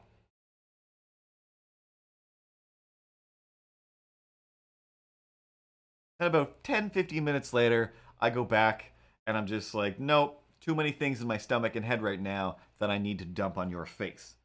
And I just went on with this little thing that I've said here 1,000 times before, and I'm sure most of it I just said 5 minutes ago. But just unleashed with a whole little thing. But the first part was basically like, I didn't even want to look at the comments. I was kind of just hoping to see some sort of graph or explanation because I'm too lazy to read the article. And what I'm watching feels like I'm watching an argument between myself and somebody in my own family. And all I want at this point, and was like, this is just extra difficult because now, because of the names involved, I want my dad to be alive enough to come in with his own brand of just screaming loudness that's predicated on what's wrong with you, buddy? What? No, just love everybody or F off, all right? Everybody everybody should get a fair chance or you can F off. Who do you think you are? So I shouldn't give you a fair chance? So I started thinking of all the weird things that he would say. I didn't say any of those. One of the things I thought of writing was, oh, well, guess what? I've been looking all over the internet for data on whether or not or on how many people you have locked in your basement. I can't find any data whatsoever that supports the fact that you don't abduct people and keep them locked in your basement. So what's up with that? And I'm just like, nope, nope, that's going too far. That's going too far. I don't know this person's sensibilities, and he's definitely here to fight back. So I did write that thing about like, hey, this feels like it's in my own family. And then I wrote a little story of like, hey, here's an example of everybody being pulled over and questioned and basically harassed because they live on a native reserve, whilst I get to just drive through because I'm white. Hey, how's it going? Do you want? That's fine. Keep going. Well, this should be illegal. This should definitely be illegal. You're just making all of these people suffer and taking whatever money they had to make their life even better, slightly better, to go into the fine fund, whatever the police do with that money. Who knows? Who cares? Um, so I told one of those stories, and then ended something like, "Hey, by the way, this is a different Curtis. Yeah, I'm super confused too." Like post, waited about I don't know 5 seconds, maybe 2 minutes, and was just like, "No, I don't really know these people. I've just barely talked to this other Curtis a few times. I don't belong here. All I'm doing is just throwing gas into a fiery situation, and that's not cool. So I just deleted it right away. And Curtis had read it already, though, and sent me a message just like, hey, no, that was great. I appreciate that. But yeah, that's, one of my family members. Is like, I would delete him, but basically, like, medical conditions and this and this and that. So it's just like, I'm like, oh, wow. Like, yep, I get it. No wonder this guy has zero willingness to learn or be a better person or believe anything, because he's definitely had a super hard life and a super hard time, and he's literally probably not going to survive much longer beyond this post. So I'm just like, yep. I was like, even without knowing that, I just didn't want to attack a stupid person, and I wasn't gonna feel good about it. So it's like, let me leave this to your family members. There's enough people here just saying, come on, man, really, you want to be like this?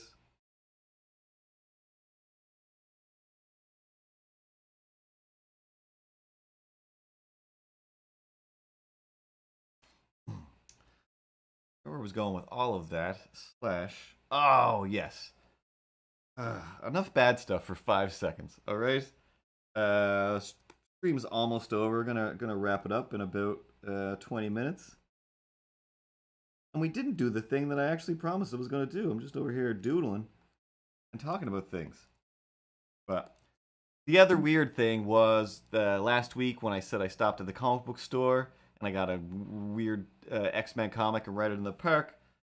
As I was going to pay for it, excuse me, all the comic book guys behind the counter were talking about something.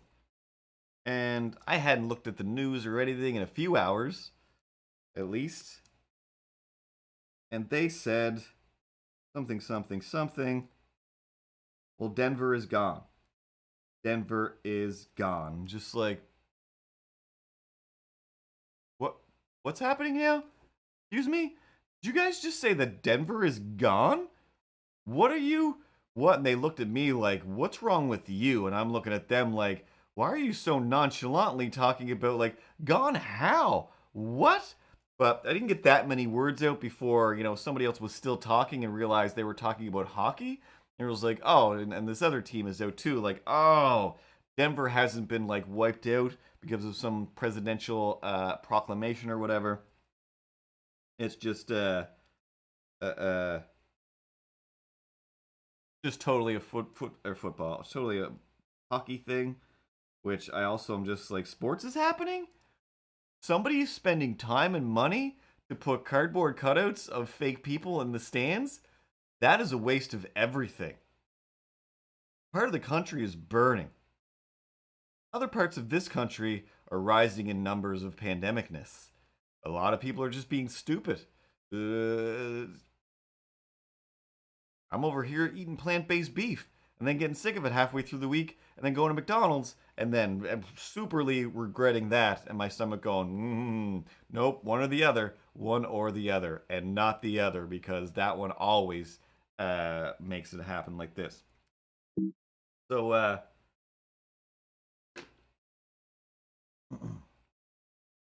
so I finally broke down and ordered the NECA classic comic book style Ninja Turtle figures. So this is one that I had since, I don't even know, like 10, 15 years ago. I've had this for a long time. And this is like a real NECA figure. Stuff is coming off it already. He's got a bunch of discoloration, but that's because I've covered him in clay and animated him forever. And to get a brand new one of these, they're like hundreds of dollars. So I'm like, well, I've seen some reviews of some bootleg versions, and they look basically exactly the same. And for the same price that I got this one for years and years ago, I got all 4 turtles that look like this for the same price.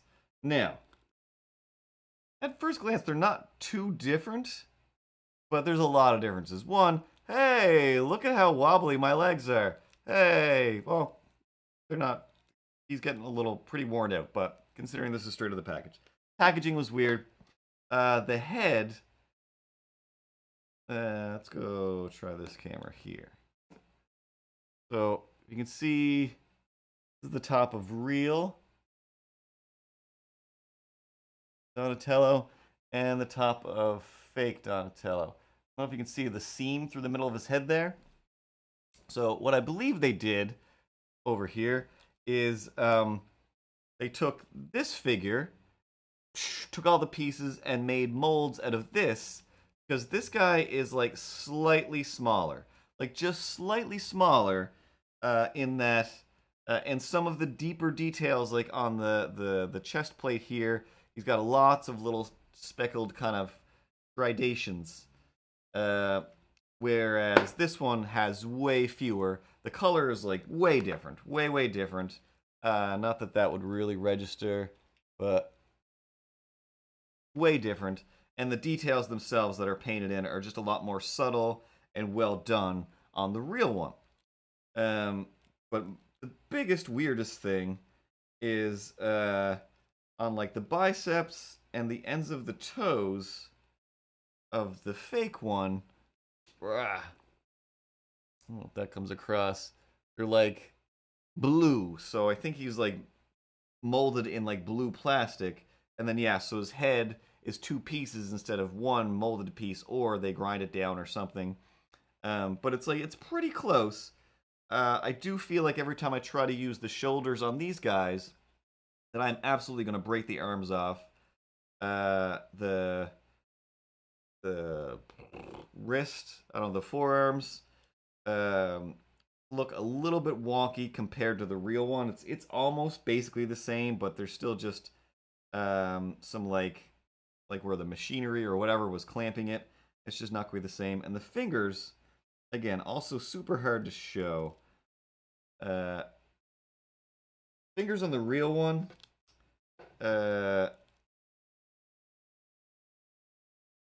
like the baby finger, if you want to call it that. Focus. Camera's just too far to reach. I meant to plug in one of the other cameras for this. But the little finger is like kind of thin-ish, but it's still a fully formed finger. Whereas on these guys, that little finger is like almost flat. So like when you put weapons in their hands, there's just a giant handhold hole. But at first I was like, maybe these are real, and then when I pulled them out, they were just like, huh, I feel like I need to wash my hands after immediately touching this.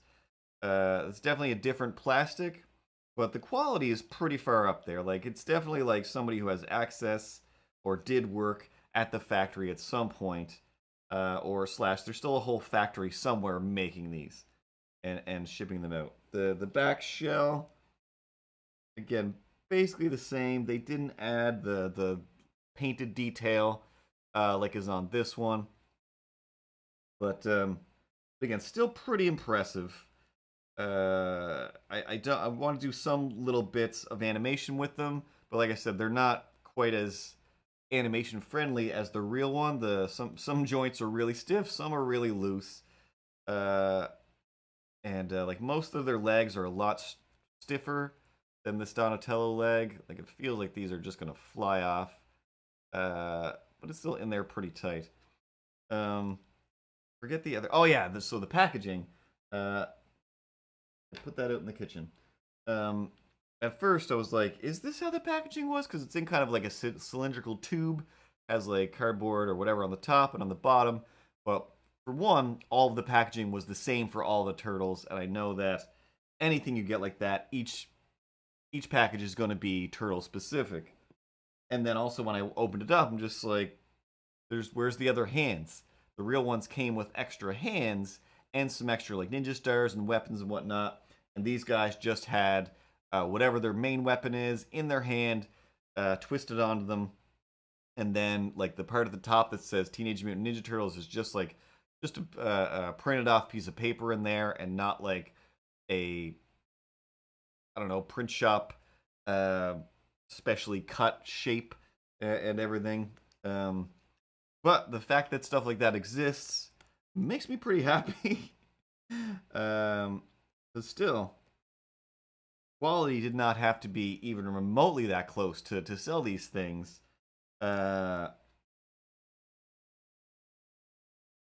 they could definitely get away with selling a lot of really much lower quality before they had to close up shop. But yeah, they must just keep making a few of these every week, every month, and then sell them on eBay. So yeah, I got all four. They came in a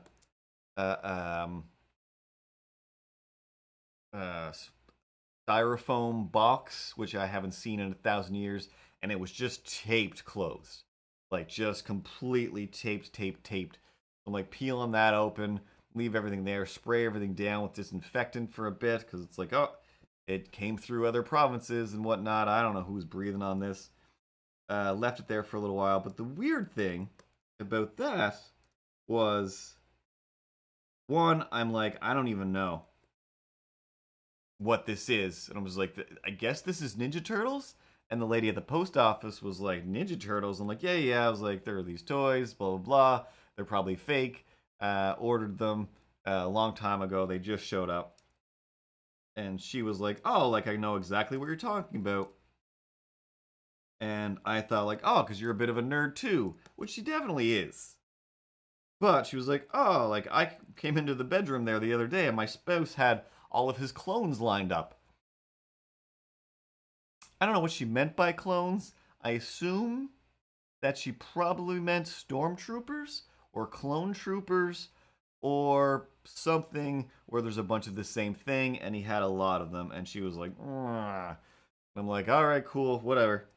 I'm not disappointing anybody when I get these. I'm a little bit disappointed, honestly. I mean, on a scale of 1 to 10 of disappointment, I'm a solid 7, I think. I think I'll give that a solid 7. I'll give that a total 0, dude. I am excellently impressed with your ninja-style turtles. And they're like, dude, and I'm like, dude, and we're like, jam. I hate you, Ted.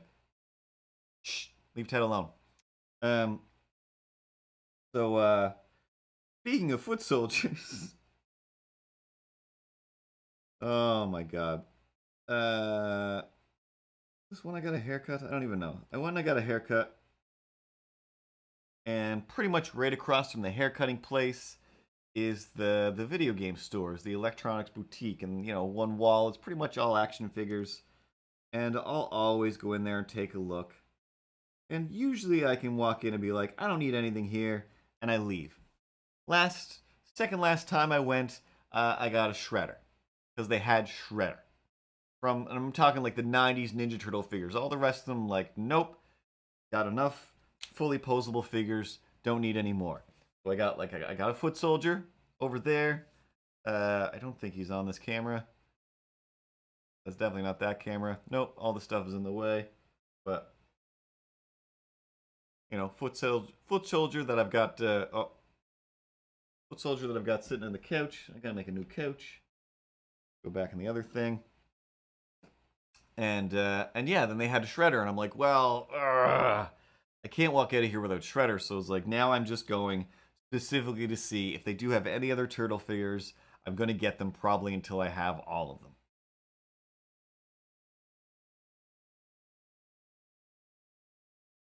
Even though Casey Jones seems to only be acquirable in a set of 2 with a Raphael. But I already have Raphael. But I'm pretty sure I think that Raphael comes with the fedora and trench coat, where I'm just like, oh, Malibu Stacy with a hat.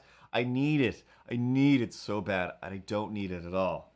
But man, oh man. So I still just keep going in there, trying to convince myself, even if I see something, I'm probably not going to get it.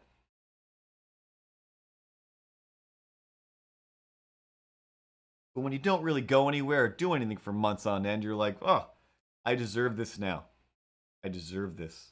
I've been a good person all week. Haven't committed any hate crimes. Didn't even feel the need to. I deserve a toy. So the other day I go get a haircut, and I'm like, ugh. I just want to look. Maybe there'll be a Donatello or a Michelangelo. There's a Leonardo. I might get that too. But maybe one of the other guys. Or the Splinter. Or that Casey Jones. Uh,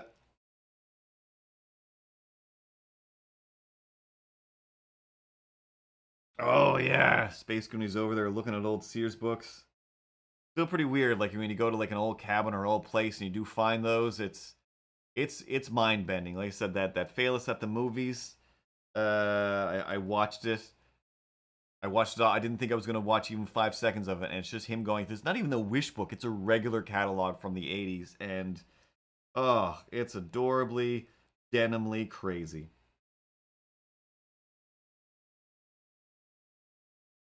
So, some stores, some places are like, yeah, come and go. We don't care. COVID who? We don't care.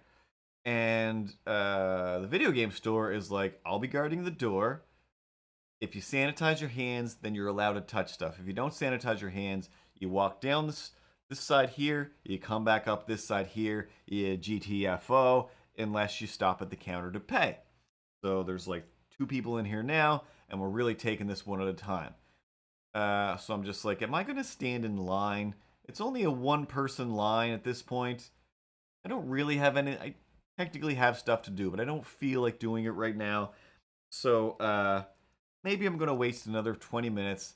I just want to see. And I get to the door, and she's like, like, what are you here for? I'm like, I literally just want to take a look at the toy line, and then probably just head out. She's like, all right, cool. Like, just browsing, which is what most people were saying. And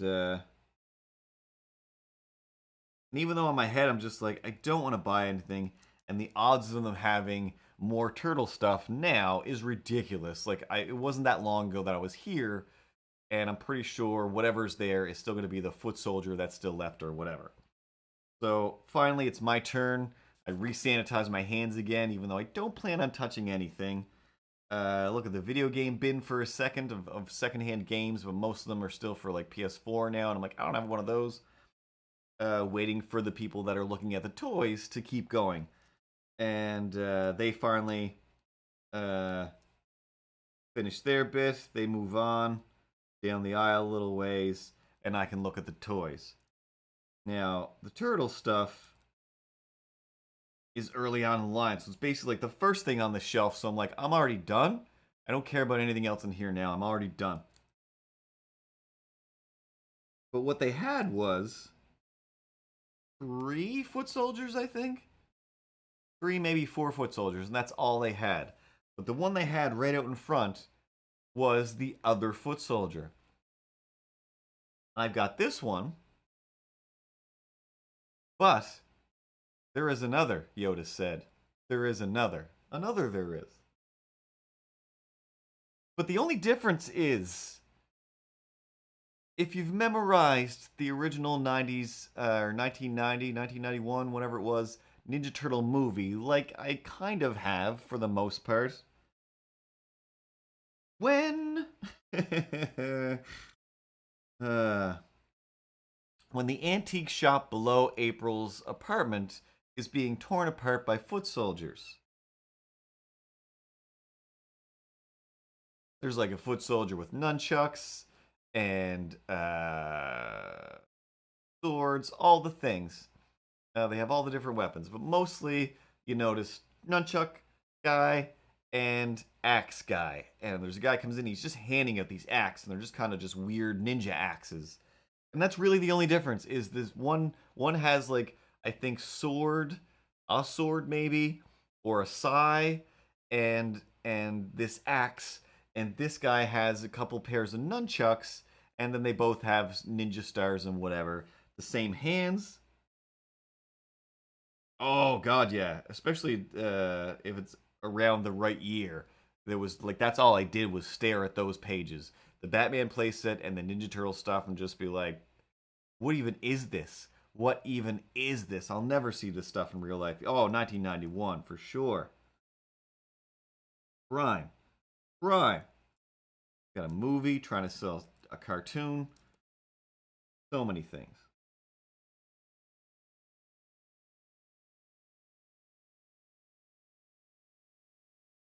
So I mean, it was probably maybe a minute and a half, But because I like took 2 steps past it now, it's like, well, now I kind of have to wait for the next people to keep moving. Now I'm just kind of trapped in a store between people coming behind me and people, whatever, 2 meters ahead of me. And I'm just like, it seems like a waste now to be in here for this amount of time and not get that foot soldier. But knowing that it is like the only difference is the weapon. And right now, like most of the figures that I have, I am keeping the packaging, and only because I need a place to keep their extra hands and the weapons or whatever the attachments they have. Like Gizmo has a ton of stuff, so many things. One is a big candy cane that Raphael from the movie is holding over there. So other than the idea that it's like, ooh, well, for this little thing that I keep planning on animating, to have 2 foot soldiers instead of a foot soldier and an alien, that's kind of great. But a foot soldier and alien is also still great. Plus, the alien has a mouth that moves. Let's have some variety. So it's not the foot soldier show. It is more of, my own little toy story. I don't know why I need to look at them to talk about them, but that's the way things go. But yeah, it took me minutes to go, no, what are you doing?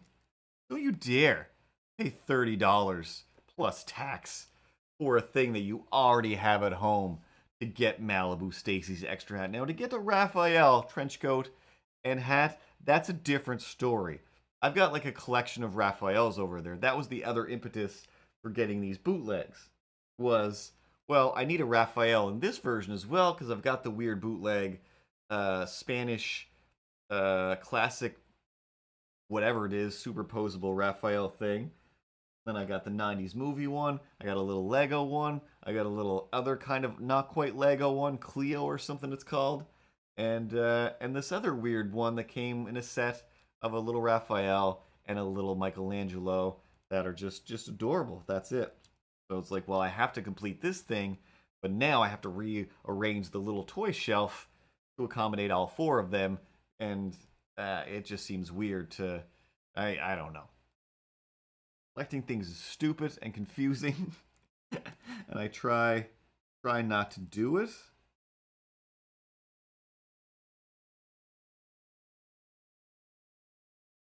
But if you're gonna start bringing the turtles to my town, then I'm like, how do I avoid this? Other than I almost never go into the store except to like peruse the toys. And then when I do, there's always something amazing. Always. That's why that store is there. But then I just stood there, glancing around at things. Because the people ahead of me were buying things. So I have to wait for them to finish their purchase and lose my mind a little bit. And then when I get outside, on my way to the car, no, before I go into the mall, I get out of my car, and right across from me is a German Shepherd. Like a good, big, tall German Shepherd. And he's sitting in the driver's seat, but he's sitting in the driver's seat so prominently that I'm just like, I need to take a picture of that German Shepherd in that driver's seat. How could we never make any cartoons about me driving around? I mean, you could easily take me for a little drive in the car. We could talk about things. You got cameras, your phone, little tripods. I mean, you never. Maybe what about if you just for fun, just for F the G's, you take a picture of your car and then just put me in the driver's seat. Copy paste like you were saying before. A fun little game of copy and paste. And then I'm driving, and you don't have to rely on dogs, the German Shepherds. And then I could be, the center of your universe. Meow. Meow. Meow. Meow. Meow. Meow. Meow. Meow. Meow. Hey, yeah, I used to do that all the time with you, Ripley. What were you saying? Something about anyway. So wanted to, but first you don't just walk up to somebody's things and take pictures of them. You gotta be fast. You gotta be a ninja. You gotta be wiser, and then your Instagram will save the day. As I notice the dog, people are coming from the mall in my direction towards that side of the parking lot. But it's like there's still lots of cars. They could be going anywhere. So I'm literally just kind of standing there like, huh, hmm, are my lights dirty on my car? This is my car, all right. Let me just make sure everything is all locked up and look around. Oh, the sky is still intact. It's not red like the Instagram shows. Huh. I wonder you guys just walk by already so I could take a picture of this dog. But clearly, the second dude, the second person, was walking towards that truck and just like, no! You're taking away my Instagram opportunity. Part of me, practice the sentence in my head. Excuse me, you wouldn't mind if I just take a picture of your dog driving your truck right now, because that's adorable. But he also kind of seemed like the kind of person that's going to yell something at me or saying anything. Some people just have that look about them. And I don't know if I was right, but the person that was talking at them was that person for sure. So once they got towards the truck, the dogs were like, hey, it's you. And they started losing their minds. So it was like, picture's gone anyway. This past the point of no return. I'll start walking into the mall. As I start walking into the mall, dog guy passes me, goes towards the dogs. Angry lady yells something angrily towards the guy. In what I assume is because, hey, you agree with me and I agree with you. Let me yell my nonsense because you agree with me, even though there's a person like a foot and a half away from me, and I'm yelling something. And I've already got my mask on because I leave it on from the car and until the car because so many people when I get to the door, oh my God. Could you not do that right in the doorway as I'm trying to walk in? Do you not know the purpose of these masks? Thanks for breathing all over me. Hey, cool. Yeah, no. Make sure your kid gets his mask off so he can cough out in public and not say or do anything about that. Nobody learn anything ever. Thank you. Thanks. I don't feel stupid and attacked by everybody constantly. I don't feel worried and confused all the time. Not at all. So yeah, wait till you get at least away from people. She yells to that guy, and I can't even imagine what the beginning of that, how this was the end of the conversation. Like, they had to have been talking about it, but regardless, she just exclaims. I should have written this down. She yells something like, just have to be, and I thought she was on the right side for a second because she's like, oh, she's like those stupid. I have to be like those stupid people, or I'm not going to be something. Those idiots. I just have to act like one of those idiots so I can do my thing. And it's just like, what?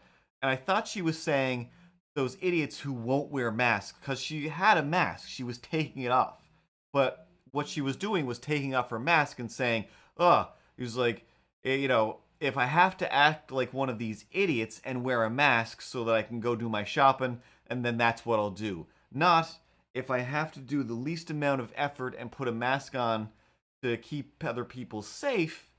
Nope. If I have to act like one of these brain-dead idiots with their dumb, stupid idiot masks, then I'll do it. I'll pretend. I'll smear myself with zombie blood so I can go walk amongst those zombies. Like, no! You're the zombie, Rick. You're the zombie. Ugh. Humans. In quotes.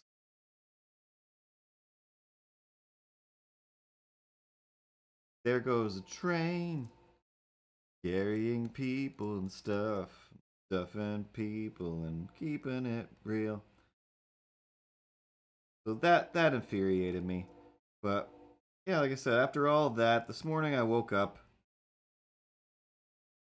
with my mattresses of terror and just feeling like I can't.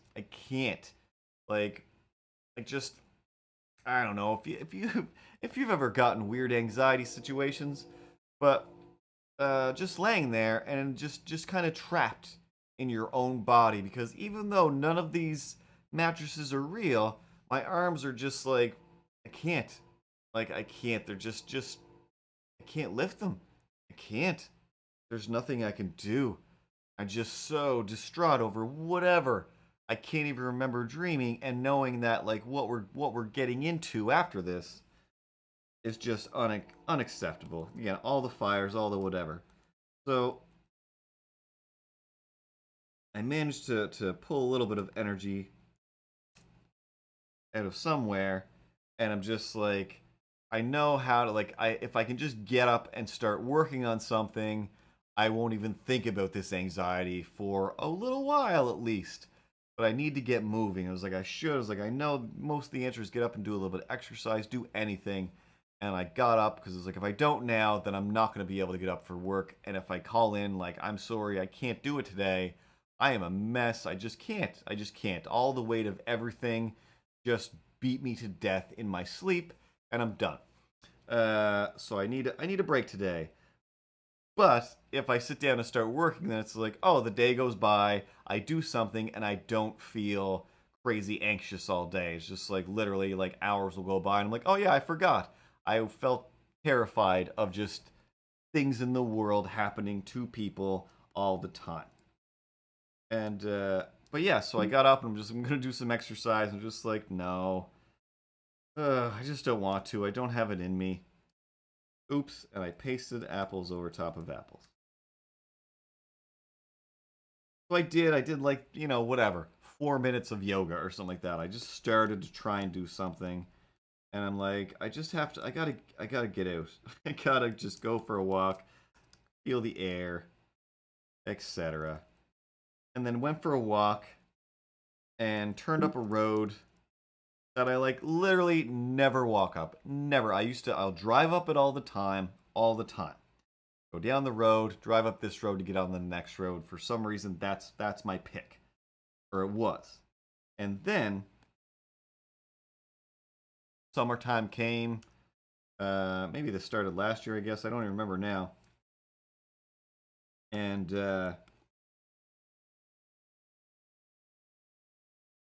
at the end of the street, there's like very few things on the street, but they put like their patio, the balcony for restauranting is just there. It takes up the whole end of the street, and it's like I'm pretty sure he like basically owns that street anyway. He owns this building, and I remember one day just being like, "Are you kidding me? I'm trying to get somewhere in time, and suddenly you can't just block off a street."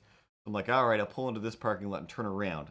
After I turn around, I realize, oh yeah, there's an entrance to this other parking lot that you can exit through the other thing. So they must have been like, oh, we'll still accommodate you. You can still get through here.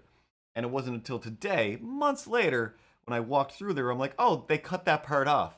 You can't drive through there anymore. So this whole chunk of street is turn around or not. Which I'm just like, fine, whatever. There's literally two things on this street, and I don't go to them. Don't think it's an apartment building. I don't remember what is there, but clearly nobody has a problem with it. Anyway, I walk up that street, which I never do, and at the end of that street, completely forgot, already out of my mind, feeling mildly okay about the day.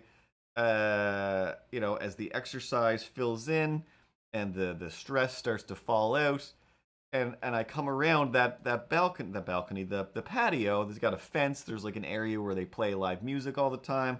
Good stuff. And that's where the fire was on the other side, right directly across from that patio and stuff. And in a million years, it was gone from my head. I was just like, everything's good today. I forget the things that I was so upset about. I'm like, oh yeah, top of the list. Top of the list was this. Now here it is, 20 feet away, and just realer than ever because, like, with the fire and the picture and then the aftermath pictures, it just still doesn't quite sink in. And then when you can see, it's like I could basically see from one end of the building to the other, and it was like, yeah, of course it's gonna look. It was a bookstore. It was a wooden shelved bookstore filled to the brim with books. On the other side of it was a laundromat filled with wires and I'm sure chemicals and whatnot. And then a TV repair shop, which I'm sure had old timey TV tubes and all kinds of just stuff, just waiting for a reason to burn like crazy. So it's just seeing the decimation, and again, just like having a weird like, a little bit of a flush come over your body, whatever that is, of just like, nobody was here. It was the middle of the night. Nobody was here. Everybody got away fine, and they'll rebuild, they'll whatever. But it was just so destroyed. And again, I have an issue with fire anyway, just because when I was a kid, my parents, my mom, and my aunt came to pick me up at school about an hour and a half after the volunteer fire department, which was just from the school, went off on some mission. And of course, all the kids were just like, the old basement savers. Like, what does that mean? Like, yeah, they never get there in time. They're just there to hose down the rubble. Like, hilarious. Not good fire department, I guess. Whatever. I'm in grade 4. What do I know? And then my parents come to pick me up. And my teacher is like, hey, your parents are here to take you home early. Like, that's not normal. Why? What's happening? Why? And she was an awesome, great teacher. Like, literally one of the few teachers I remember her name because she was great. Not because she was a monster like the teachers that I remember for being a monster. And she said, like, yeah, like there was a fire. And how do I keep tasting apples when I'm not looking? And yeah, so like your house burnt down. Like, oh, okay. And in my head, I feel like it means, okay. It means there was a fire, but you're still going to be able to get your stuff, right? And my family, the plan was like, oh, like, yeah, I was like, oh, we were just going to take the longest way around possible, go to your aunt's place, and then explain it to you there. And so they're like, well, no point in that. And we drove by, and yeah, same deal. It was like, well, regardless, the fire was only one part, but the fire department still had to hose down everything until everything is destroyed and ruined. And anything that isn't destroyed and ruined is still just smoke damage. So I'm just like, I see.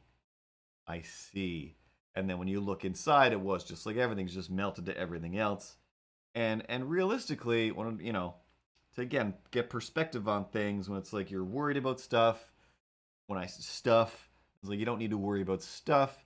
You just barely need to worry about yourself and, focusing on stuff that's good and doing good things and Obamaing your day. Um, and the only thing that really mostly affected me was like the night before. I think it was the night before I had built a puppet. It was like I had access to some extra craft supplies for like the first time ever, or a shoebox. So it was like I never have a shoebox because my sneakers always just came elastic together from a bin.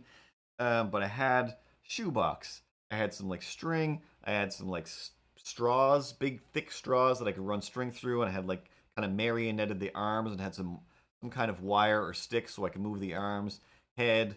Maybe even had some googly eyes or made some sort of eyes. I was so proud of it. And it was, I just remember like sat on something in my bedroom and I'm like, well, like what about the puppet though? And my parents, whatever, looking at me like, no, everything's gone. I was like, but the puppet though, like maybe if it didn't, it's like, no, literally the fire's on this side of the wall. My bedroom's on the exact opposite side of the fire. Basically, like where it burned through would have been exactly where my cardboard and paper like there's no even the heat alone would have destroyed that, you stupid child. But that's really like once I got over that, it was like, all right, I guess we're starting over. This is bizarre and weird. um so whenever stuff like that happens, other than knowing that like, yep, as long as everyone survives, everyone will survive. The community does usually come together and figure something out, and now with the GoFundMe world, it's possible. Um, but yeah, it's devastating. Like it completely changes your life the same way with everything. Like, oh, your job shut down, the city shut down, all this stuff is just changing, or people are trying to do a thing. Smash Mouth is putting on concerts when they shouldn't. Um, so much can just throw things up into upheaval, which is why it should be the job, the responsibility of politicians to try to make sure every person is functioning in their country, in their province, as opposed to making sure everyone has work to be done. Everybody is making sure they're accounted for tax wise and whatnot. And it's just like, that's not the point of everything. That just means you're just trying to plow your way through until you die. And I personally really try to live up to those memes and posts that are just like, don't just try to claw your way through life surviving. Try to live your life doing what you do. Again, CTK posts 10 million memes and things a day. Another one was just like, yep, yes, that's what I'm trying to do. You know, I don't hate my job. I don't hate doing stuff like this. I don't hate my side projects.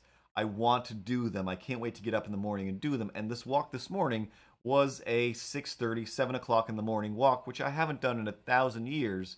But it is just like, oh yeah, that's one of the things that makes me happy is starting the day before everybody else. And just easing my way into it instead of rolling out of bed and just going right to work 4 feet from my thing. But the CTK post from this morning or today, some point was a shark doesn't get it, like doesn't wake up in the morning going, ugh, my life over here being a shark. Somebody give me a break. Shark gets up and he starts, biting and eating and sharking around in the awesomest sharkinest way that he can. It's written in a better way, but I think the word sharkinest makes mine slightly better. But it's, yeah, a shark doesn't complain about being a shark. It knows it's an awesome shark. So I try my best to be an awesome me. Or an awesome cat. You do spend a lot of time thinking, how can I be an awesome cat today? And then you're like, oh, I know. Meow, meow, meow, meow, meow, meow. No, not by being you. By being me. Because I'm the awesome cat. I think I might be the most awesome. Dudes, it's awesome being a cat. Whoa. Oh, Ted, really got to come up with more for you to say, or watch some movies where I'm gonna say John Wick says something and isn't completely silent like John Wick. Oh, and weird movie news: John Wick wasn't gonna be called John Wick. So a weird little trivia thing, but because Keanu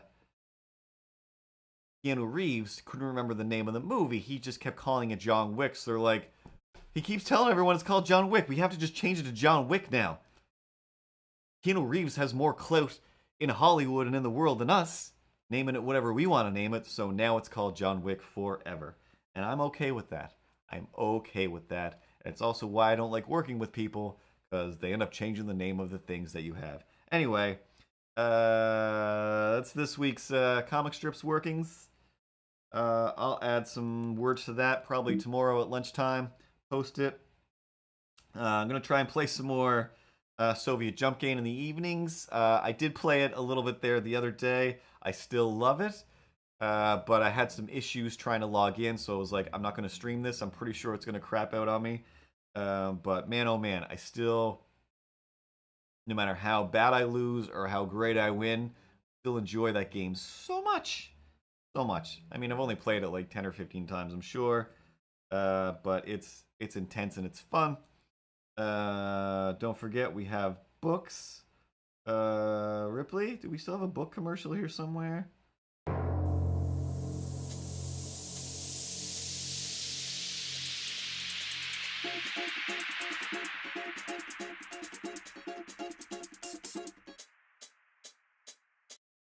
Forgot to change the link on that, but that link takes you to the books as well as mrcartoons.com/books.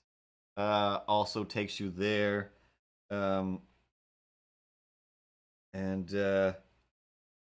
Oh, so Dream Daddy is their game. I meant to keep looking that up, and I'm just like, what is this? This seems like it's definitely theirs, right? And definitely not. Like I said, I could barely make it through the ones where they're playing those dating simulation games. There's no way I could play it. I was watching them play Magic Online Gathering today, but only because I was already sitting in this chair and the mouse was over there. And I'm just like, I'll let it play for a bit, but it was like, I'm gonna fall asleep. It's still kind of interesting, only because Aaron gets so upset because he's a magic guy and Danny doesn't really care and Danny's winning. That part made it awesome. But beyond that, I'm just like, I don't want to. And the reason I was watching is because I watched the new Super Bunny Men. Best thing in the world. Game Grumps playing Super Bunny Men, best thing in the world. So of course from that went back, gotta rewatch them all. So rewatched them all. From that, gotta rewatch all of the Heave Ho games.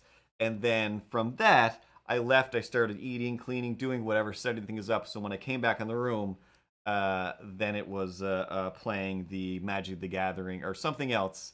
And then we ended up in Magic the Gathering. But I just let it keep playing. But yeah, new Bunny Men, still as great as old Bunny Men. And Aaron, take my hand. Friend, take my hand, friend. Save my life.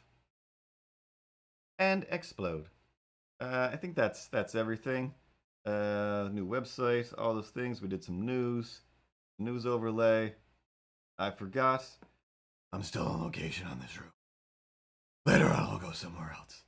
But I'm just gonna keep an eye in case this guy is doing something to fair. He won't leave. I won't leave. It's a roof standoff. All right, thanks. Thanks, Batman. Don't need anything from you. But yeah, like I said, that's drawing. We'll play some more games. It's almost the middle of the night. And new Taskmaster is coming. Oh my god. Oh my god. And yeah, I keep watching. Basically, every time a new old episode of Taskmaster goes up on YouTube, I watch it, and then whatever episode it wants me to watch after that, I keep watching it. Like, I never watch less than 3 or 4 episodes of Taskmaster, and there's really not enough episodes to do that. So I did finally sit down and watch the rest of The Tick. Tried to save it, but watched it all until I was too sleepy to continue, and I still stand by. It's the best, and I don't know if I knew this last time I encouraged. I did not. He wasn't there yet. But The Tick is great. It's on Amazon. 2 seasons. The guy who plays Arthur is great. He's some kind of comedian. He does an amazing job. Peter Serafinowicz is The Tick. He's always amazing. Everybody else does a great job. There's nobody who's not amazing in this show. But I didn't realize that there was a character called Danger Boat. It's a boat that Overkill like drives around in, but they're actually like partners and friends because Danger Boat is a self-aware AI. Who cares? Danger Boat's voice is Alan Tudyk.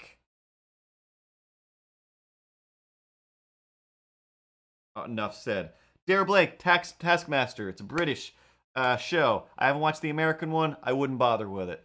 But Greg Davies hosts.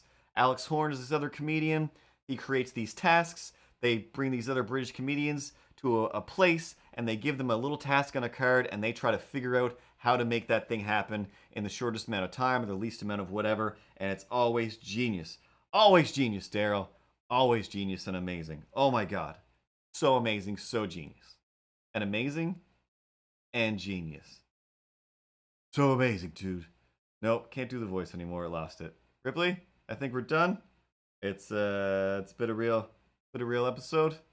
Go to the sweet credits. And then thanks everybody for hanging out. See you next week and randomly in the evenings. Well, you won't see me. I'll see your text and you'll see game stuff on the screen.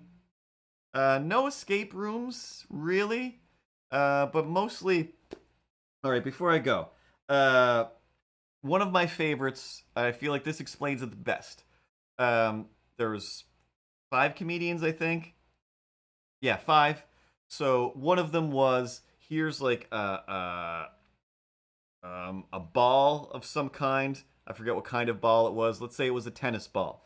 It's at the top of this driveway, and the driveway comes down. There's a house. There's a yard that comes around the back. The task was get this ball into the hole in the least amount of swings possible, like a normal golf thing. And then I think there was a couple different things. There was like a cricket bat to use as a club, and maybe a baseball bat, and maybe a croquet mallet. And anyway, so everybody, like the first two people are just like they just went hammering away at the ball as fast as they can. But not to spoil it, the last guy was like, all right, well, it doesn't say on the task that I can't move the hole. So he dug up the hole and moved it next to the ball and then just nudged it in and won in one thing. So it's really a matter of the crazy ways they come up with trying to do a thing and how clever they are. Like one thing was like make up a theme song for this show. And they do it. Another one is like, make a sculpture. Try to find a thing with a blindfold. Just anything and everything. It's magical. But anyway, everybody have a good night. Enjoy your task mastering, and see you guys later. Talk at everyone later. Credits, Ripley. Credits button. There it is.